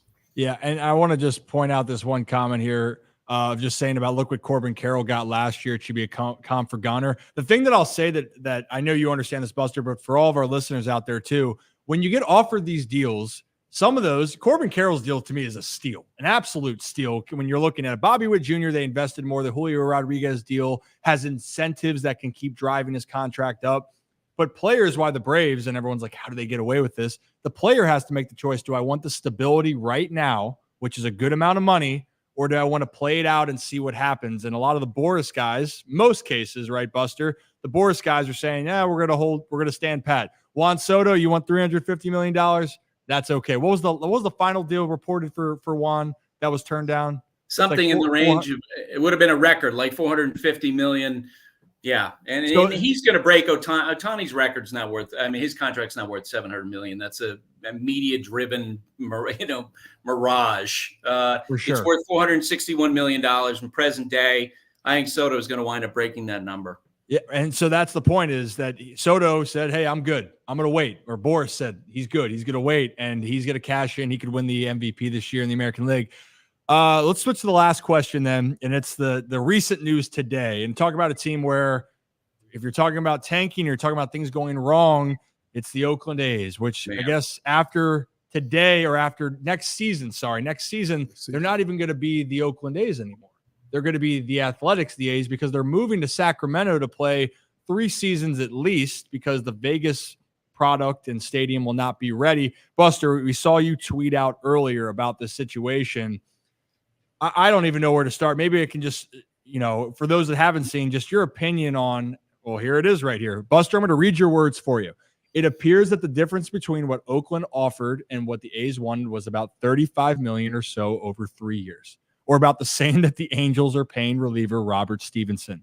Meanwhile, owners overseeing an industry worth many tens of billions of dollars stand by and watch their weakest franchise put on this cheap circus and do nothing. Incomprehensible and a terrible business decision. So obviously, you're very strongly opinion about this. And unfortunately, this has become a very, I'll put it this way. This is not great for baseball, especially what has happened with the Oakland Athletics. No, I think it's terrible. And I don't understand why the other owners allow it to happen. A few years ago, during the lockout, a lot of the major league players would focus on Rob Manfred, and they would say, Rob, ruining baseball. And it became like this way for the players to sort of pull together. And I'd sit there and look at it and say, no, Rob Manfred is not your problem. It's the owners right now. And I've always thought of the baseball owners as being this loose confederacy of 30 private businesses rather than this great, cohesive unit. Because you would think at some point the other owners would go, look, this is not worthy of our product. What you are signaling now is that you're going to be tanking. You've been tanking for 2 years, and you're borrowing on the competitive integrity of all of us. And now you're signaling you're going to put a substandard product, charge major league prices to fans. This should not stand. And meanwhile, the other owners, and they should, part of the incentive for changing is not only to have a standard for your industry, but they want to get 2 expansion teams sooner rather than later. And until this mess is taken care of, they really can't do that. And my question, I'm not smart enough business-wise to answer this, but is allowing the A's to do what they are doing, will that depreciate the potential value of any expansion franchises? I don't understand why they sit back and allow the A's to operate business like this. It's terrible. Well, and then now to follow up with that real quickly, and the stadium now is going to hold in Sacramento between 10 to 14,000, depending on when they can sit on the grass. They can sit on the grass. If they've got the lawn mowed, maybe they can fit an extra 50 people here, 50 people there. Yeah, it's easy like that. But I mean, so right now, obviously the Coliseum, and for those that have been there, the fans themselves are great in Oakland. The stadium in Oakland is not. So with the few amount of fans that consistently go out there, is this a model right now? Are they going to get, even in your opinion, a lot of support going to Sacramento? I'm sure if you want to go see a big league game, there's going to be teams coming in there, that players you want to see. the whole everything just doesn't seem sustainable, at least, and there's still a lot of up in the air with Vegas, obviously. Yeah, I think they can sustain it, and I do think they'll get a lot of support because, if you live in the Sacramento area, you get a chance to go watch major league players, and it's like going to see them at a little league field, and you're going to be up close and personal. It's part of the reason why people like going to spring training games. Now, are they potentially going to have anything close to revenue stream that most teams have at the major leagues? No. But if you're committed to having nothing but a bare bones payroll, you can make a lot of money, right? Mm-hmm. You guys saw the Forbes report the other day about the Orioles. Not a surprise. That's the part about tanking that people I think casual fans don't understand. It's not only about having access to the top of the draft and potentially the top players like an Adley Rutschman, but as you're tanking, it's a no-lose situation for owners because they get to suck out tens of $millions of profit because they have a bare bones payroll. Garrett Cole's going to be making more money than the entire Oakland team throughout the duration of his contract. Aaron Judge will be making more money than the entire Athletics roster. Think about that. Oh, I'm thinking about it now. That's those boys got paid quite a lot. I mean, they are some damn good players. But that's the part. The professional part is the player, and I get it. We know this, Buster. It's a business. Everyone has obviously ownerships have different philosophies. But for the players, being a player myself, the sacrifice, trying to get through arbitration, trying to get to the big leagues, then trying to stay and get that second contract or third, whatever it may be, it's so damn hard. And I guess for those guys, you feel for it because you're hoping to keep aspiring and doing all that. But when you say it like that, the 26-man roster and Aaron Judge is making more than that. And Aaron Judge is a great player, but obviously, as we know, one player is not going to necessarily make the total impact. He can make a great impact, but it is a team sport at the end of the day. So, Buster, I appreciate you. We kept you for a while. Was this okay? Did we? Totally. It was fun. Crush your vibe too much? Well, no, that's okay. Now, I will say my yellow lab down here, she's been just like coming up like, let's go. Time to play ball. Well, hey, you know what? I have my golden retriever, Ollie. I bring in the studio quite a bit to hang with us he's a studio pup now. So I get it. Same thing. He'll jump up usually. He's not here, but he would jump up on Zach over there every single time he could. But we'll let you let the pup, you guys go have fun. I will talk to you later. But Buster, really appreciate you taking the time, and you have a great rest of your night. Absolutely. Thanks for having me, guys. Buster Olney, everybody. Well, did you almost call him Buster Posey? I was. You know what? Buster Posey, Buster Olney, being two tops in their industry, I think they'd take the compliment, right? Yeah. No, absolutely. Yeah, it is a compliment. I'm glad he was able to clear his name with the laptop story because he's right. That's how legends are made. That is. But you know what's funny as hell is that my dad's the one that caused it. That is awesome. That's incredible. That's just like instant karma right there. Well, I'm telling you, it's in all sports, but the baseball gods, it's a real thing. They do watch. Do not do something that you are not expecting to get some karma right back in your face. Well, literally Gunnar Henderson. I mean, he literally, when people asked him about why he didn't stop at first base in Oakland to get the cycle and he went and legged it out to second base instead, he literally said, if you play the game the right way, it rewards you. And if you don't, it'll get back at you. And so the baseball gods, players know it. You don't mess with the baseball gods. It didn't reward him this season though when he almost hit for the cycle. That would have been cool. Almost. Yeah. Almost. Yeah. Well, Tony Kemp.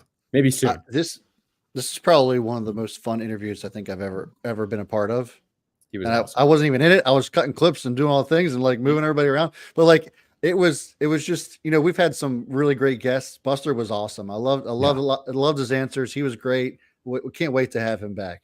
Yeah, you know what? And for those, we hope to have him back soon. I mean, this is the thing. We've actually slowly, guys, in our development here over the last 6-7 months now, I guess, of doing this twice a week at least. Ryan Ripken Show. New to that channel, which I think some of you are. Hit that like and subscribe button. If you're on X, that's fine too. Hit that follow button at Ryan Ripken, at Rocco DeSangro, at Zach Bollinger 18, and Brad is at Own the Chaos. Follow us on there so you guys can hear more of this. We've had some great guests. We're actually now approaching 7,000 on YouTube alone, and that's because of all of you guys. So please hit that like and subscribe. I think we were like 40 away going into the stream. Yeah. Maybe we get close to it. I don't think I can take 7 shots tonight. Maybe 7 We got tequila 35 shots. 35 to go. You Well, should. there we go. You know what you need to do, Rip? You just need to take a week, take 1 shot every day during that week, and I think people will be happy. That's I not would fun. not be happy at all with that. That's What? not That is fun. the worst trade-off ever. I went I'm 7 trying to help out shots the guys. in a row. I just went want to 7 help out- shots in a row. Hey, should My we do a friend- little? Well, yeah, what do you got? I'm just trying to help out my friend Ryan's liver. That's all. We don't need it working overtime or I was you gonna pass say it like on. I was gonna say you could chug 7 beers, but from what I remember, Ryan's not a really good chugger. I'm not. No, I'm getting better. no. Actually, for they might have changed the names now, but like for doing an Irish car bomb or the Guinness and you drop it in, I surprisingly can chug those like decently well. Oh, regular chugging, really? shotgun, No. terrible. Ryan Chug those cannot. car bombs well, the drink you're supposed to chug. Good job, man. I'm proud of you. Dude, Oh, Ryan cannot- Oh, Rocco, Good for you. get some Good for real you. clothes, not You from know, the Good job, from the buddy. freaking baby. Where'd you get gap. that from? The toilet store? Oh my gosh. You know what? I was going to say a little rip after dark here, and Rocco can't even handle the rip after dark. So let's tell a quick story about this, because the last time and it probably isn't the last time, one of the times I had 7 shots was in Wilmington, Delaware, after my batting average kept dropping. That's when I had the big old beard, and I shaved it down to a goatee, didn't get any hits, so then shaved to the mustache. You guys have seen that photo. And the guys are like, you know what? We need to go out because for Ryan's sanity, and we were struggling in Frederick. We went out, and I did confirmed have 7 tequila shots that night. Didn't think I was playing the next day. Guess who's in the lineup? Your boy. And I was DHing, luckily. It's like 95 degrees, and I feel like absolute manure. And I'm a puddle. And I'm sitting there, and I actually had our hitting coordinator in town, and we're doing flips. And he's like, Ryan, you look like shit. And I'm like, well, because I feel like shit, Jeff. But he goes, hey, by the way, like something with your load, maybe just when you're picking up your foot, he goes, hey, be a little bit, it's not actually, goes, you're not picking up as high as you think you are. And I'm going, damn. And I'm like, oh God, I don't want to think too much, but I changed that. What happens that game? First at bat, double off the wall, infield single. And then I had 6 straight multi-hit games. And then a month later, I got called up to Double-A, saved my season. And it's all because of obviously my hitting coach making a point, but the 7 tequila shots in Wilmington, Delaware. So maybe we'll have to do the 7 for 7K. I need to defend my name here. I can chug 10 times faster than Mason, who made this comment, but I do also have to put out Rip may be the worst shotgunner I've ever witnessed. Yes. Yeah. Yeah. We were tailgating him.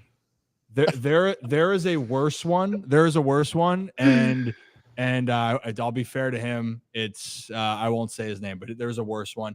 Hey, you know what? I'll take the heat, but I guarantee you ain't gonna drink me under a table if it gets to the point. So anyway, Roddy asked, great interview. Remind me, please, who is Rocco? It's a friend of the show. Yeah, he's a recurring guest on the show, Roddy. Actually, so to go around, Rocco DeSangro is a sports reporter for Fox 45. Him and I do baseball work together. We do the Rip and Rock podcast too, and then he joins us on the Ryan Ripken show as well as one of the co-hosts or as a recurring guest, however you want to look at it. Yeah, you know what? Don just every single time. Don. He's a dude. He's a guy. Legend. Appreciate you, Don. Don, we appreciate you. And for those that are listening on Spotify or Apple, and we're going to put this episode up, we think it's cool if you watch this because we think it always has better interactions. Also, join us live. The community's popping. This is where we have more of our questions besides our guests, but you can listen on the audio. And guys, that's starting to pick up. And that's thanks to all of you out there. Make sure you like and subscribe and review the podcast on the audio format. But Don, you say, Ryan, your family is baseball royalty to most of us. It's awesome that you are just a guy. The cast of friends and colleagues that make up the show, including Rocco, are awesome. Love it. Oh, hey, Don, we love you, man. Yeah, Rocco's okay too. And Alan's trying to call me out. How about you zip it, Alan? You zip it right now, Alan. We're not going to show that comment, but zip it. I love that it's become a known thing, like by people that watch the show, like a known joke of like Rocco's a recurring guest. I think it's beautiful. This idiot said it so many times. He goes, "Here's a recurring." Oh, thank you to Rocco for joining the show tonight. I'm like, I'm on the show. With you. I will say, you went like a 5-week period where you like made only 2 appearances. So yeah, like it was like I'm not. that was recurring guest type. Iron Man streak. I'm not going to have one of my own ever. You might. Brad might. Kevin definitely is, and he's down for the count, but we'll see.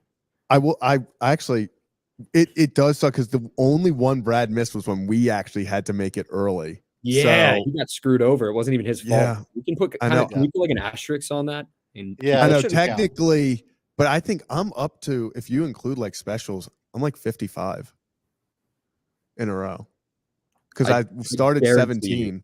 Yeah, I guarantee you have like the streak going like on a notes app or something like that, or I in your should. Twitter I'll drafts. count. You're waiting for a certain number, and then you're gonna fire. it Oh, off. 100, it's going to go out. I got terrified I wasn't going to make it to 50, like something would happen. I was like, no. But it was like 3 episodes ago. Ryan and I were going to hate you. Yeah. You know what, Zach? It's not going to work out.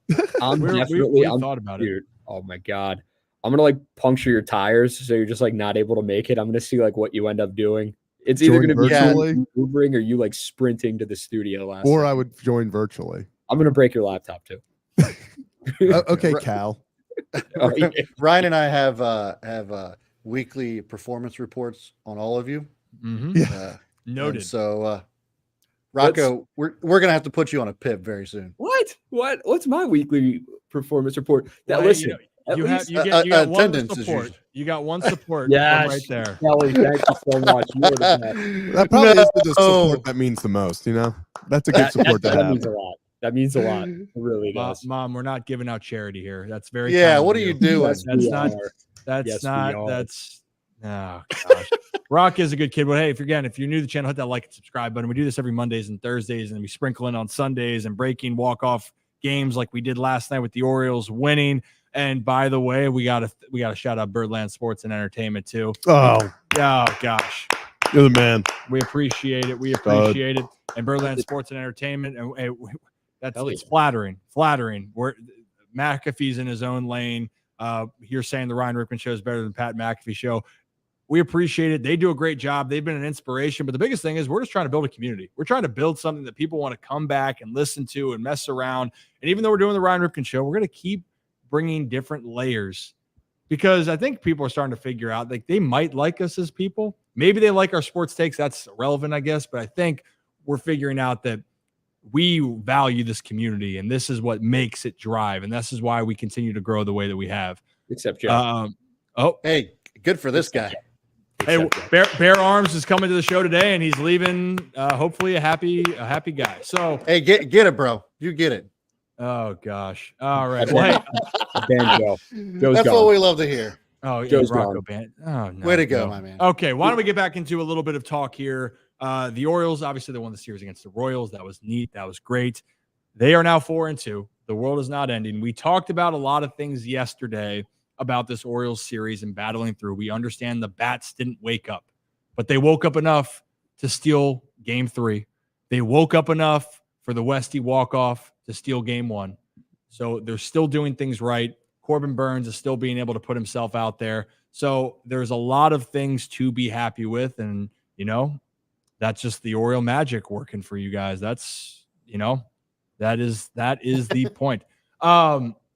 Yeah, we want to keep moving on, but we got to give some round of applause. We have the best community out there. I know. We really do. We really do. Rock. I'm So so on glad that Joe isn't in this chat to see people continuing to show us love. It's a beautiful thing right now until he joins on X. So, yeah, so let's so this is from On This Day in MMA. We appreciate you. I was born and raised in Baltimore, but now live in Texas. I will be rocking my Orioles gear at the Ranger Stadium this year. Yeah. You guys are great. Been watching since the beginning. All the best. Thank you. And we've changed it up a little bit, but we appreciate that support from the beginning. And Kevin, thank you. Kevin's clapping too, which is the best. Stop clapping, Kevin. Yeah. I bet he stopped early too. Yeah. Well, and He probably did. Let's get back into some more baseball talk. Before we get into the rest of the baseball talk, though, because we talk about community and people that have built us up for a while. How about our sponsor, Adams Jeep of Maryland, which we have so much more going on. They're right behind. It's so much different not riding the Jeep without Kevin in here. But we're going to ride the Jeep here for a second as the Birds head up to Pittsburgh to take on the Pirates in a 3-game series on our Adams Jeep of Maryland. As you guys have seen the sign behind Zach, once again, Adams Jeep of Maryland up in Aberdeen. And for those who don't know, Aberdeen, Maryland, north of Baltimore, they have been great to us. They have been really the best sponsor, our first sponsor that we could ask for in this situation. And if you need, again, the deal still stands. Pre-owned car, doesn't have to be a Jeep. You just want a pre-owned car that they sell there. You say you watch the Ryan Ripken Show and you buy a pre-owned vehicle from them, get a $500 gas card. But you have to mention that you watch the Ryan Ripken Show and you don't like Rocco. Those are the two things, and you are set to go. That was from Chuck, Rocco. So I don't make the rules. Chuck, listen, because I gave him the message last time. He got back to me with one. It's understandable. You know what? It is what it is, man. It's all good. And there it is right there. We're not making it up. Score a $500 gas card with any pre-owned vehicle purchase at Adams Jeep of Maryland. Just mention Ryan Ripken and be sure to subscribe to the Ryan Ripken Show podcast. Like, subscribe, review if you're listening on audio, and in the reviews, let us know what you think of Rocco. I think that would be the best way to compliment our show, is to tell us how you feel about Rocco. But don't let these star ratings affect how you feel about me. You could give the show a 5-star rating, but talk about how much you hate me in the rating. It's like the amount of hatred you feel towards me. So it could be 5 stars for the show, 5 stars for how much you hate me, and then talk about, that. Hey, you know what? Engagement's engagement. That's I'll take one for the team, man. Yeah, absolutely. Absolutely. How about this? Pirates off to a great start this year, by the way. And okay, how we're trying to get going here and going on. Cube. Like this is what happens when Rocco doesn't block him. Do I stand up? I might. Hey. I'm standing up. Zach, stand up. Stand up, Zach. This is hard. That's Zach, awesome. stand up. Zach. Yeah, get up. I can't. I can't stay in camera and stand up. Yeah, you can. Well, who cares? We're just gonna look at. Yeah. Oh well. Oh yeah, just look at his crotch the whole time. There it is. There you go. Oh, thank you. There it is. Beautiful. Cube. Yeah, Zach can't stand up in that chair on camera. We appreciate it. Yeah, you know what? Well, he can. Cube 151. One of family our show. One of our Discord. Is it? Well, I guess if you think Austin Powers is a family movie, then this is a family show, no doubt about it. Kelly. Cube 151. Yeah, Kelly, go back and watch that. You have set me up for success and failure all in one with Austin Powers. Yeah, baby. Cube 151. I don't think you asked only about the Oriole bird and his wife, but I missed part of the interview. Got to show the boys some love. Volo was rained out. No. And well, hey, if it makes you feel better, I was an hour, 2 hours and 20 minutes of traffic, Cube. But thank you for the beer money. We appreciate it. Amazing. This is, again, the community. We appreciate you guys. Yeah. Sorry, I banned you the other day. That was meant for Joe. My fault, man. You're a legend. And he still donated. Yeah, what a guy. The things that happen when Rocco can't block people, it's truly incredible. Yeah. You guys should block him again. That was awesome. We're very fortunate that we have two people that we care a lot about, but we can also absolutely roast in Rocco and Kevin. It really is a great dynamic, and we do like each other. I swear, we really do. All right, should we finally go to Pittsburgh? We were trying to get to Pittsburgh.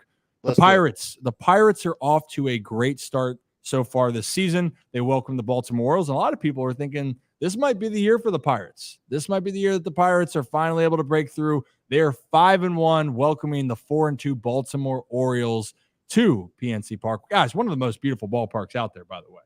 Gorgeous. I wish I actually could be going to this series because it is tremendous. There's a lot of young talent on the field. And for those that are wondering, the one that's back for them that had his season cut short last year, that was O'Neal Cruz. They got Brian Reynolds. They signed Mitch Keller to a long extension. Zach, there's a lot of good things to like about this Pittsburgh Pirates team, and it should be a very fun and exciting series. Yeah, I mean, exciting is an understatement. I actually picked the Pirates in quite a few things. I think they're a dark horse playoff team. I think they remind me a lot of the 2022 Orioles. They have the talent there. It's just whether or not they all take that step. You talk about they started out hot last year. We're one of the top teams the first 25 games. It all fell off. Part of that because O'Neal Cruz, who we just talked about, suffered a season-ending injury. O'Neal Cruz is one of those guys where he's just an anomaly. He's like 6'7", playing shortstop. He throws 100 miles an hour from the position. He'll hit it 480 feet. He's a speed demon. So he really just encapsulates everything that you want in a superstar. And so baseball is better when guys like that are healthy. So it sucked losing him last year for the Pirates. But, we're seeing Pirates just lost their first game today. This team they're hot right now. So it's going to be a great series. Well, and currently at this moment, I believe they are winning 7-4 in the 8th. So they could get to, am I reading that right? They can get to 6-1 Yep. So great. They're doing a lot of great things. And to touch on O'Neal Cruz, I got to play against O'Neal Cruz in the minor leagues. And it's right. A guy his size shouldn't be able to play shortstop the way that he does. Talk about Gunnar Henderson having a cannon for an arm. O'Neal Cruz as an absolute hose. And then obviously he can go down and get it. And I've seen some of the hardest hit balls off of his bat. So he is a playmaker. He brings electricity to their team. Brian Reynolds is a guy that I think deserves more flowers. He's a very solid player for them. That's right in the middle of their order. And it should be fun. I mean, look, I think the Pirates are hoping to have that mixture. They thought last year might be that year they get over the hump, and then they fell down at the second half of the season. But to give you a context of what the matchups are going to be, it's going to be Grayson Rodriguez versus Jared Jones. You're going to have Bailey Falter versus, I just had it right here. Sorry. Bailey Falter versus Tyler Wells. And then at the moment, it is going to be Marco Gonzalez facing off against Dean Kramer in the finale on Sunday. So I think a big thing right here, if we're seeing what the Pirates are able to do, and I think the question mark, I guess, with the Orioles and maybe this day off, guys, it's no secret. The bats have been a little bit cold in this series. And for the Orioles to come back and win, Rock, we talked about this earlier. Hopefully the weather will be a little bit better. But the Orioles are going to have to try to find – they can't be playing the cardiac birds every time. They got to try to find a way to get ahead earlier and try to at least put some pressure on the Pirates in this upcoming season or series. No, absolutely. And the Pirates, they're battle tested in late inning games as well. They have 2 extra inning winners. So that's how they got off to such a hot start. They were battling late. And I think that game, both those games were against the Marlins. So people might be like, oh, it's the Marlins. But you know what? It's baseball. It's early in the season. Teams are going to be competitive. So the O's can't do what they did against the Royals, where the bats are cold. And then you want to wake up in the 8th inning, score a couple runs, and then hope that you can come back and have one of those cardiac games where you end up winning on a walk-off. But that's the Orioles that this fan base loves and then loves to hate as well, because that's what they do to your heart rate. It's like you could be sitting. I think I had someone comment to me yesterday. They're like, I turned the game off because I thought we were done. But that's the last time I'll do that, because this team has me believing early on in the season. And I think early on in the season, it has a ton of fans believing with, they're not going to put up 11 or 13 runs every night like they did in the 2 games against the Angels. But why can't they do that a few nights out of the season? This team has power. They can hit 1 through 9. And the hope is that they continue to do that. They're going to move guys around. This is not going to be the opening day lineup or the lineup you saw yesterday against the Royals. I'm telling you what, it is not going to be the starting lineup you see ending the season. Obviously, we're hoping that everybody stays healthy in the minor leagues, in the major leagues, and, they can make that happen. But Michael Elias is going to put the best players in the best positions possible when they are ready to come up and play here in Baltimore. And the Orioles are going to be competitive, much like they're going to be in this series with the guys that they do have 1 through 9. Yeah, and to give people the context, and this is it's hard to tell right now because the Marlins are very off to a really rough start, and they are banged up, especially in the pitching department with Yuri Perez being the report is he's going to have season-ending Tommy John surgery and be done. They're already down Alcantara. They're down some big arms for them, right? But for Pittsburgh, they put up some runs against this that Marlins team in the first 4 games. Didn't score less than 6 runs in any of the 4 meetings in the opening series against the Marlins. Against the Nationals right now, they only put up 3 runs on Wednesday, which was game 2. But right now they have a 7 spot up as they have a 3-run lead in the bottom of the 8th, which I was alluding to. And guys, to give you a little bit of depth, and maybe this was talk about lineups here for a second. Jared Jones, righty, but then Bailey Falter and Marco Gonzalez, both lefties. So here we are again with this Orioles lineup of thinking, how is it going to kind of play out of what it's going to be? And Brandon Hyde likes to play the matchups. And Zach, I know you're already falling back in your chair at the moment. We are so going to see Jorge Mateo play center field again. I can just feel it. Yeah. Okay. Yeah. No, that's where, that's just what I wanted to start with when I think of lefties right now. That's kind of where my head is at. But it's going to be a great series. Obviously, I think right now, going into the season, when you kind of looked at the games, obviously you can't tell who's going to pitch in every single game as you go down the list. But the Orioles knew they were going to face a very left-handed heavy kind of pitching staff throughout the first few series. Obviously, that's been the case. So it's going to be just another opportunity. As much as, the Orioles, we say they struggle against lefties because they have some guys that do. And, with the platooning, they like to add Urias and Mateo. But guys like Mountcastle, Adley have just shown that they rake left-handed hitters. So I know one guy, Ryan Mountcastle, not upset at all that there's back-to-back lefties. He's probably feasting to get in the starting lineup those 2 days. Yeah, and to look at it also a little bit closer here, the Orioles, the Mateo move right there, they love Mateo's versatility, right? But again, I thought the time to put him in center, despite with the weather, the situation, that was a little bit of a stretch just because that's not his position. He's a great athlete, but it's different putting Mateo in the outfield than putting him somewhere in the infield like he was on second base to start off the season. I do think that the Orioles, and I want to remind people, maybe this is the time to remind people, we're 6 games in. So guys are going to get off to slow starts, and that's okay. I know everything's very exciting down in AAA, and a lot of those guys, rightfully so, could be big league ready bats. I mean, Heston Kjerstad's already been up. Kyle Stowers has already been up. But the guys on this team, these veterans, deserve the chance because everyone takes a little bit of time getting going. Now, I want to talk a little bit more about Jared Jones here for a second because people might not understand. He actually, his first start at least, kind of had some power numbers. 5 2/3 innings, 3 hits, 3 earned runs, by the way, 10 punchies, 10 strikeouts. So the dude can actually go out there and throw, he can mix his pitches well, and he's a power pitcher. Now, for him, he was a second-round pick for them in 2020. This is, I believe, his official rookie season. So, and actually, this was his debut. So, I mean, it's a really exciting time for them. Again, this is another one of the Pittsburgh Pirates rookies, young players that they're hoping can be a staple for them moving forward, just like the Orioles are trying to figure it out as well. The lefty, though, matchups, it makes you feel, is Colton Cowser going to be one of those guys that's going to be in the lineup, or is it going to be him waiting his turn? But I'll tell you what, Colton Cowser, which I'm really impressed with, coming off the bench, tough situation against the Royals. Hey, it's sometimes better to be lucky than good. Stay on it well enough and bloop it in right in front of the center fielder. Got it going. But Colton Cowser's pushing all the right buttons right now, Rock. He is, and I think fans might quite literally riot if they see Jorge Mateo in the outfield and Colton Cowser not in the game, or Ryan O'Hearn in the outfield and Colton Cowser not in the game.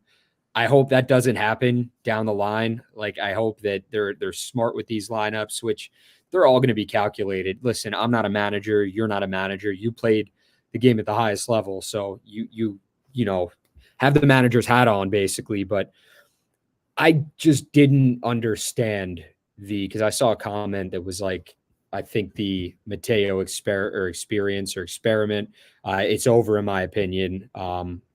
Birdwatcher put that out there. I would agree. I don't think that, especially with the crop of talent they have down on the farm, when you have a Colton Cowser that could be an everyday outfielder in the major leagues, I don't see a reason to put a guy who is basically an everyday infielder out there in center field just to have him in the lineup. When Colton Cowser, I know it's early on in the season, but what he did in spring training, I mean, he was hitting the cover off the ball, and he wasn't just doing it like on occasion. He was on one. And then to get up here and then to continue that, yeah, he hasn't homered yet, but he's been consistent early on. He's hitting 500 right now. I think the last time I checked he was. I don't know if he still is, but that's a guy that Orioles fans, they just want to give him a chance. It's like, give Colton Cowser a chance to prove why he's an everyday outfielder. Put him in the lineup in some way, shape, or form. If an Austin Hayes, if a Cedric Mullins, if an Anthony Santander isn't in there, and even if they are, maybe there's Colton Cowser is going to play better than one of those guys this season. It's competitive. It's baseball. This is why the Orioles, they're happy with having the best farm system in baseball, because guys are going to come up, and like it or not, they may be taking guys' spots if they're not performing. So it's a wait and see kind of thing with Cowser, but I do like how he's performed early on in the season. I know we're just 2 series through, but still. Yeah. Cowser, and again, to remind people, Cowser came into this team being the 4th outfielder. I think everyone's going, oh, look, he did great. And he did. He did do great in spring training, but that's just the reality of where the team is right now. Tony Taters, yeah, he's got to play. He's got to get his at-bat. Cedric Mullins, healthy Cedric. People still forget last year. Cedric was having a great year until he got hurt twice. And then he's still dealing with another injury. And also, by the way, funniest gif about Cedric running after the walk-off last night. Perfect form. And I sent you guys, I texted Ced. Yeah. And God, his reaction was priceless. He actually hit me with the Forrest Gump running gif of running. That's exactly what it was, though. It was really fun. I was going through Twitter last night, and there was like 4 people posted the same video, and we're like, what is Cedric Mullins doing? I was like, looking at the video, I was like, where is Cedric Mullins? And then you just see him enter the screen, full arm motions, and it sent me. So I'm glad you got to the bottom of it. It looked like he bought up his toilet paper. That's all I'm saying. That's what it looked like. Did he what did he say when you asked him, Brad? Because I wasn't here for that. Oh, he's a folder. Oh, damn it. Nobody's a baller. I think you were here for it. No, you weren't. I was not here for said. Nick was there. That's what it was. Yeah. Yeah, you ask everyone that question. Hey, listen, I asked the great ones. Yeah. The hard-hitting questions.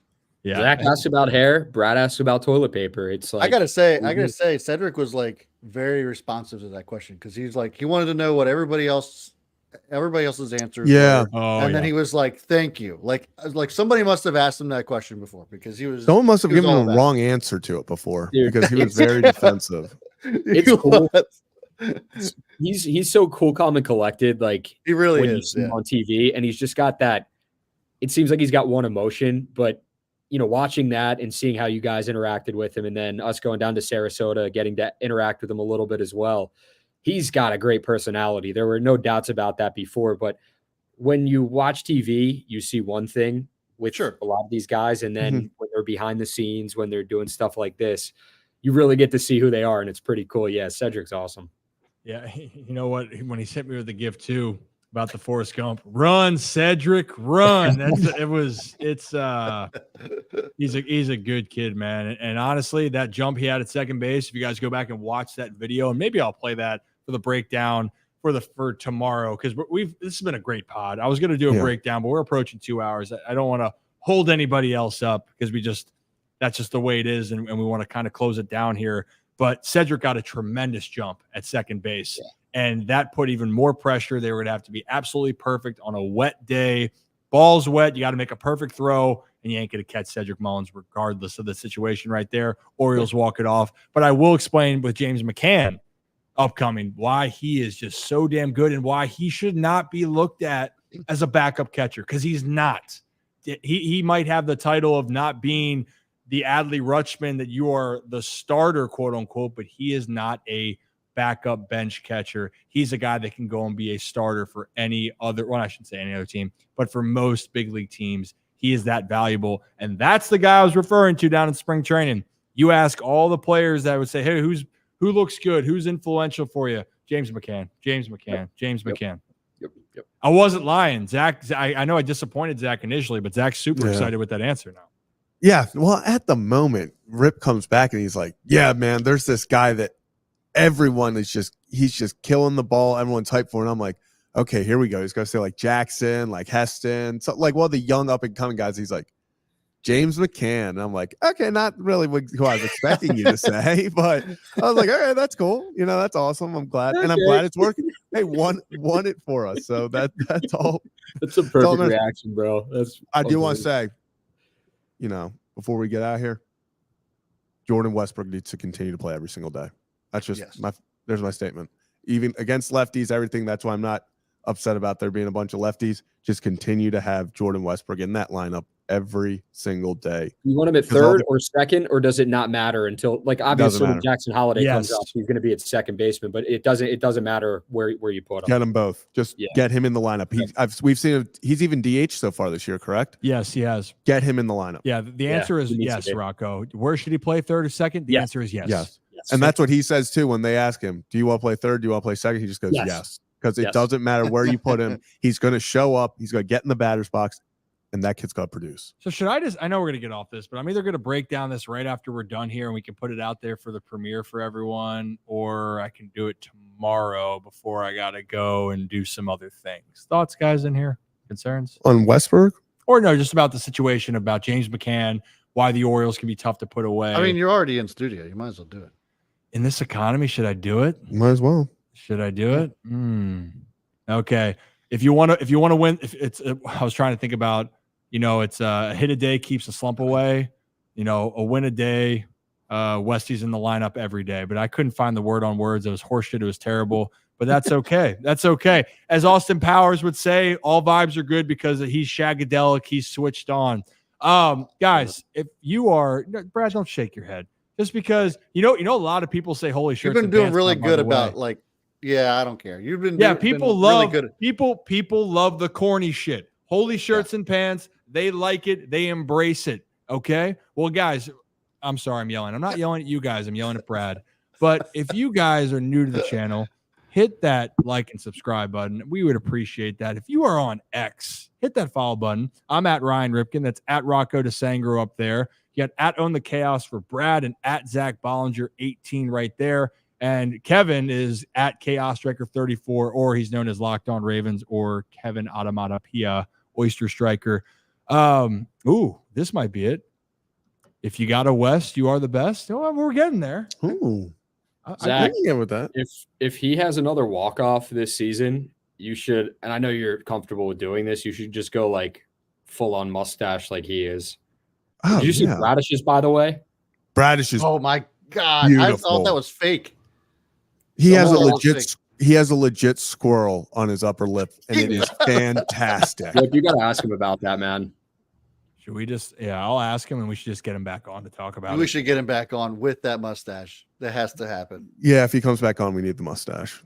Let him know that. Our people reach out to his people. Yeah. Oh, hey, so by the way, we're going to figure out if we're going to do the Sunday stream. I will put out a breakdown either tonight or tomorrow. So stay tuned for that as far as the Pirates, Pirate player to watch, and obviously the Orioles of what's been going on. But if we aren't doing the stream Sunday, because the Orioles are off on Monday again, so we don't technically have to do it. But Monday, we do have another guest coming to the show. Ooh. And you guys are not going to want to miss that guest as well. I thought we had some great guests tonight, guys. I think we're going to have at least one guest that's lined up pretty well. Can we even hit at it, Rip? Are we allowed?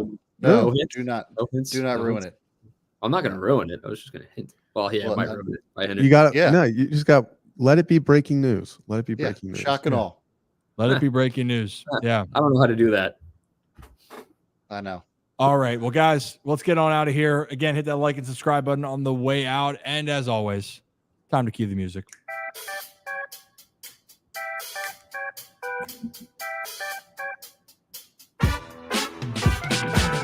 And that does it for us here at the Ryan Ripken Show. Another episode in the books. You guys get ready and enjoy the Orioles and Pirates this weekend. Thank you for joining us. And as always, have a day, have a night. We'll see you next time for another edition of the Ryan Ripken Show.